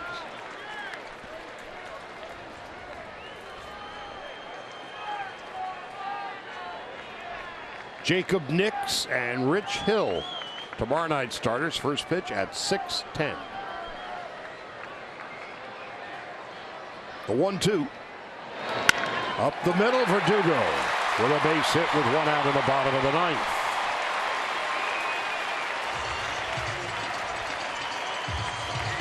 For a young hitter, he is exceptionally good with 2 strikes. He's a good-looking young hitter. Very calm in the box. The guy coming up after him right here a very good example for him, and he has learned very quickly to be calm and locked in. The Padres 2 runs in the top of the 9th.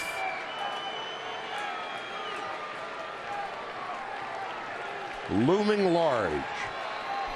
Turner, 1 for 3 and a walk. Machado on deck. Turner takes a strike. It's 0-1.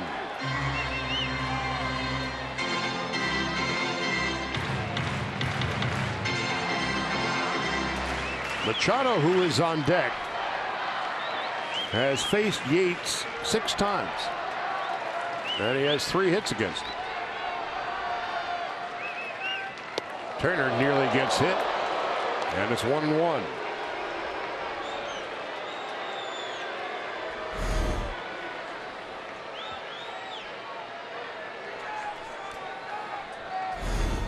Bat prior, he tried to get a thigh in the way and got missed. That one he's going to definitely try and get out of the way when it's up there by his hands and his elbow. 1-1 to Turner. 1-2.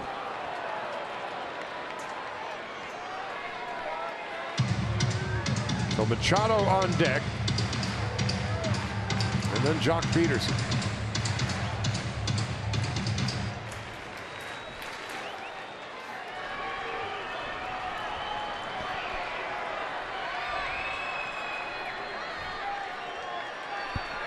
One ball and 2 strikes. Yates popped up. Foul territory. Hedges gives way to Hosmer. There's 2 out.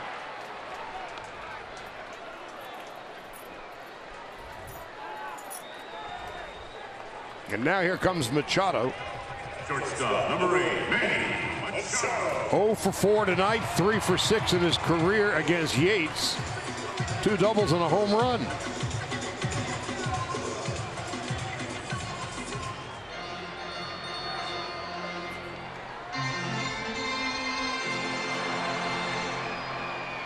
Peterson on deck if Machado can prolong the game.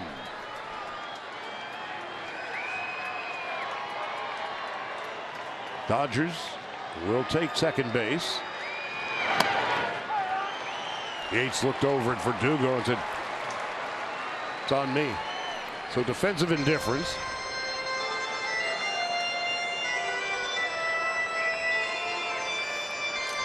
Quick meeting about the signs with a man on second. This year, the Dodgers have outscored the Padres 92-47 in beating them 12 out of 16. But tonight, the Padres a 5-2 lead, 2 out in the bottom of the 9th.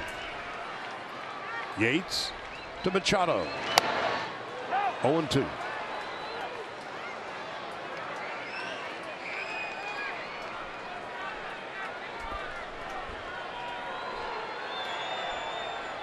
Padres began the night 24 games behind the first place Dodgers.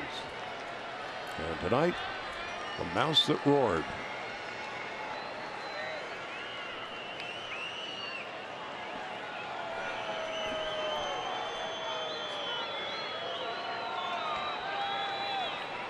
Dodgers had a brief lead, a solo home run for Hernandez in the 3rd inning.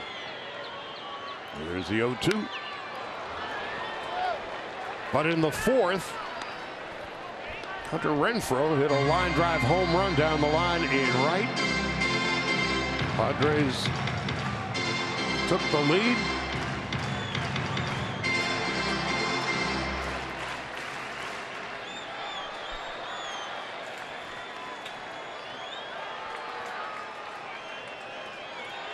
And they're a strike away from vanquishing the Dodgers tonight.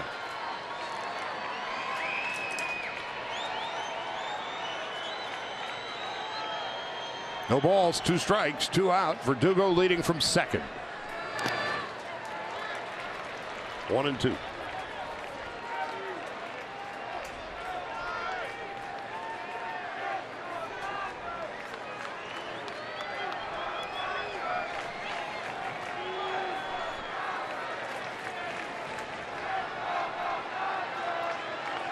Post-game fireworks show is going to start a little late tonight. Unless Machado can provide some fireworks for the ball club. The 1-2. Watch out.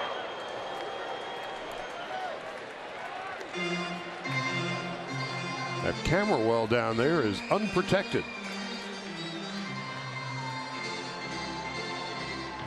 John Suhu has been the Ansel Adams of Dodger photography for 1,000 years. I'll let John know you said that. Oh, he'll hear about it. Exactly. He's as good as it gets. 1-2 to Machado. Verdugo leading from second. 2 gone.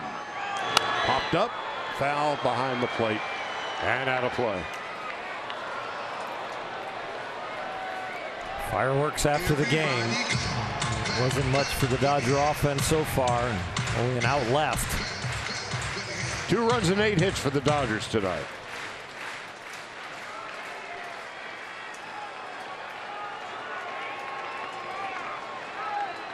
Five runs, 8 hits for the Padres. 1-2 to Machado.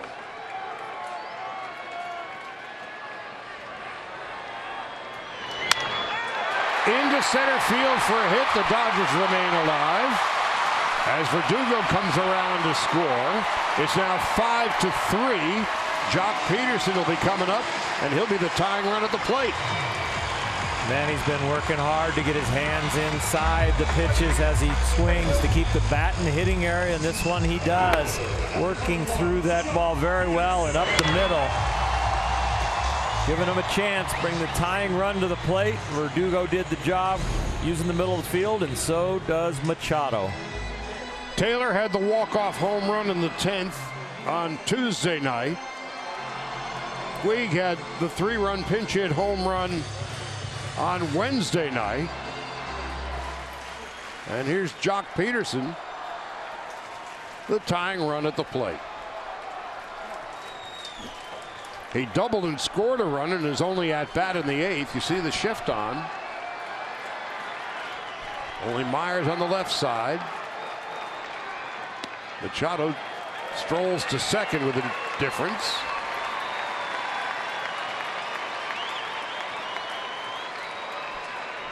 One ball, no strikes to Jock Peterson.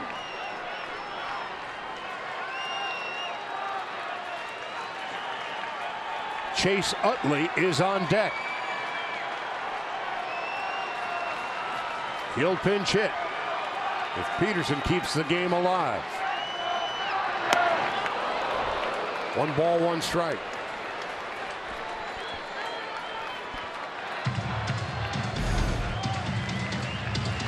Change up out in front of. Definitely a swing that if you make contact on, you are going to hit a home run with. And now Machado takes third with defensive indifference. 2 out. 1-1 to Peterson.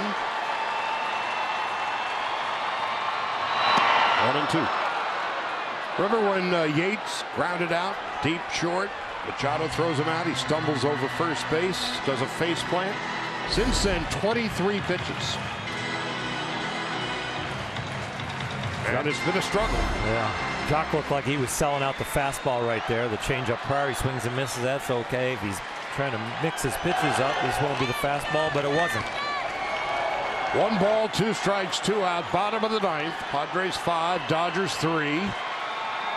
Machado leading off third. Peterson strikes out swinging, and that ends the ball game. The Padres have beaten the Dodgers tonight 5-3. The Dodgers fall to 85-69. The Rockies winning tonight. They're 83-70. And so at the end of play on this Friday night, the 21st of September, the Dodger lead over Colorado is a 1.5 games. Now the Lexus play of the game. Hunter Renfroe with a screaming line drive down the left field line. 2-run shot in the 4th. That would set the tone as the Padres beat the Dodgers tonight 5-3. And so for Alana Rizzo and Oral Hershiser and our entire crew here at Dodger Stadium, Charlie Steiner saying good night and goodbye. Talk to you again tomorrow. Now stay tuned for Access Sportsnet Dodgers.